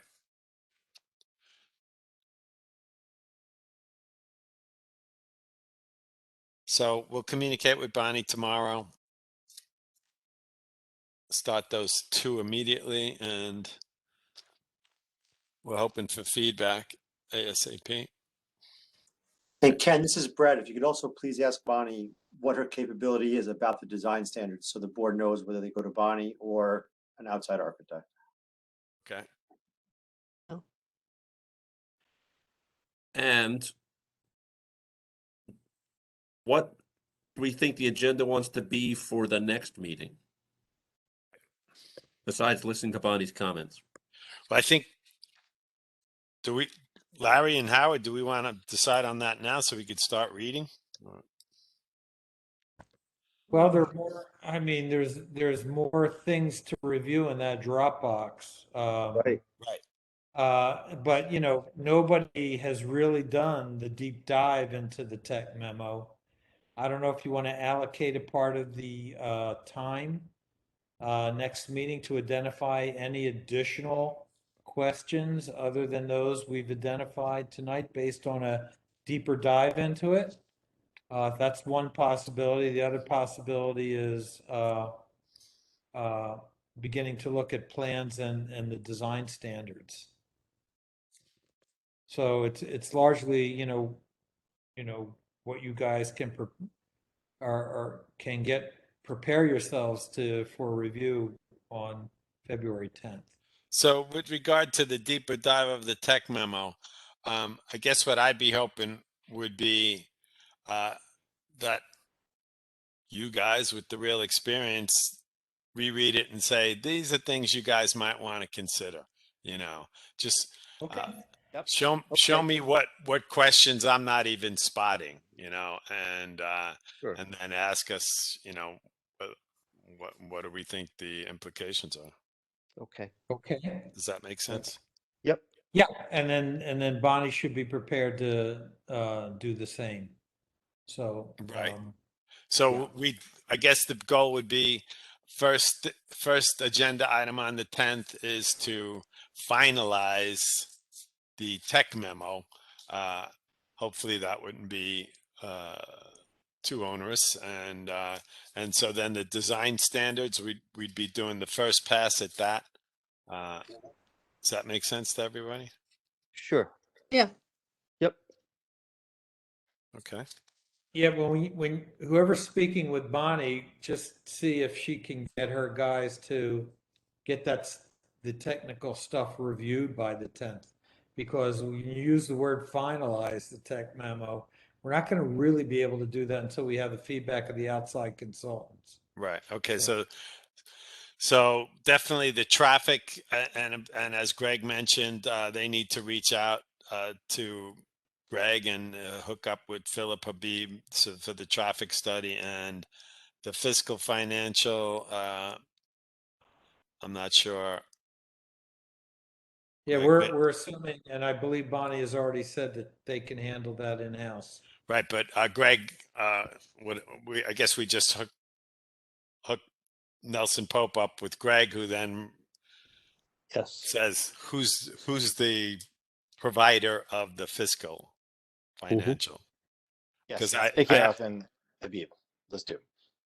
Yes. I'm sorry, say that again, Greg. That's AKRF and Phil Habib. Oh, Those two okay. the companies have all the data. AKRF and Habib. Okay.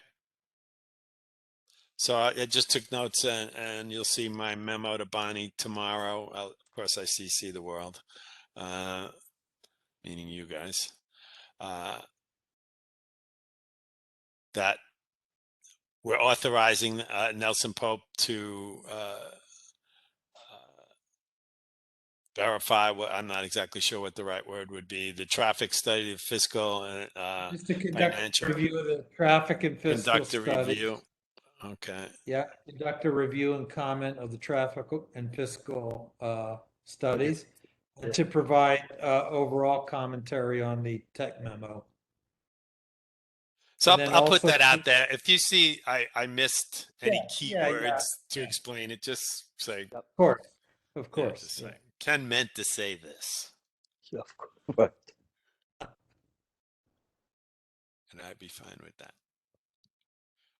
Okay, 8:27. Perfect timing. I said 8:30. So now Jay's going to start a song, and we're going to sing for the next 2 minutes. All right, should I stop Careful what you recording? ask for. You probably don't like my music. Okay. Yeah, you can. I think we could stop recording, and we have to close the meeting, right? And I see we I'll wait until we do that. still have a lot of people that hung around. We want to open up the comment for the people who took the time to stay around and to see if they have any word of encouragement for us, because we are trying to work for them. Jake Matthews, I know you're out there, and I appreciate what you had submitted early on in this process. We're trying to live up to what your hopes and expectations would be. Did you have anything you wanted to say, Jake? Can he Not mute at this him? time. Not at this time. Thank you. Thank you. Looking at the chat. Okay. Someone said, saying there are no small single-family homes a problem. Someone says, thanks. Okay, that's it in the chat. Well, we're still open for your questions, so you can certainly send them to me, and I'll make sure the board gets them all. And Greg and the whole team, we're all committed to answering questions and trying to get the best project together that we can. So thanks to everybody for sticking it out. And so I'm going to make a motion to end this special meeting at 8:29. Do I have a second? I'll second. I'm going to go with Michelle. All in favor? Aye. Aye. Bye. Anybody opposed? Put them in the chat room, Michelle. Okay, thank you, everybody. I'll be Bye. at Town Hall tomorrow. You'll know where to find me. Thank you. Good night. Well, Aye. thank you too.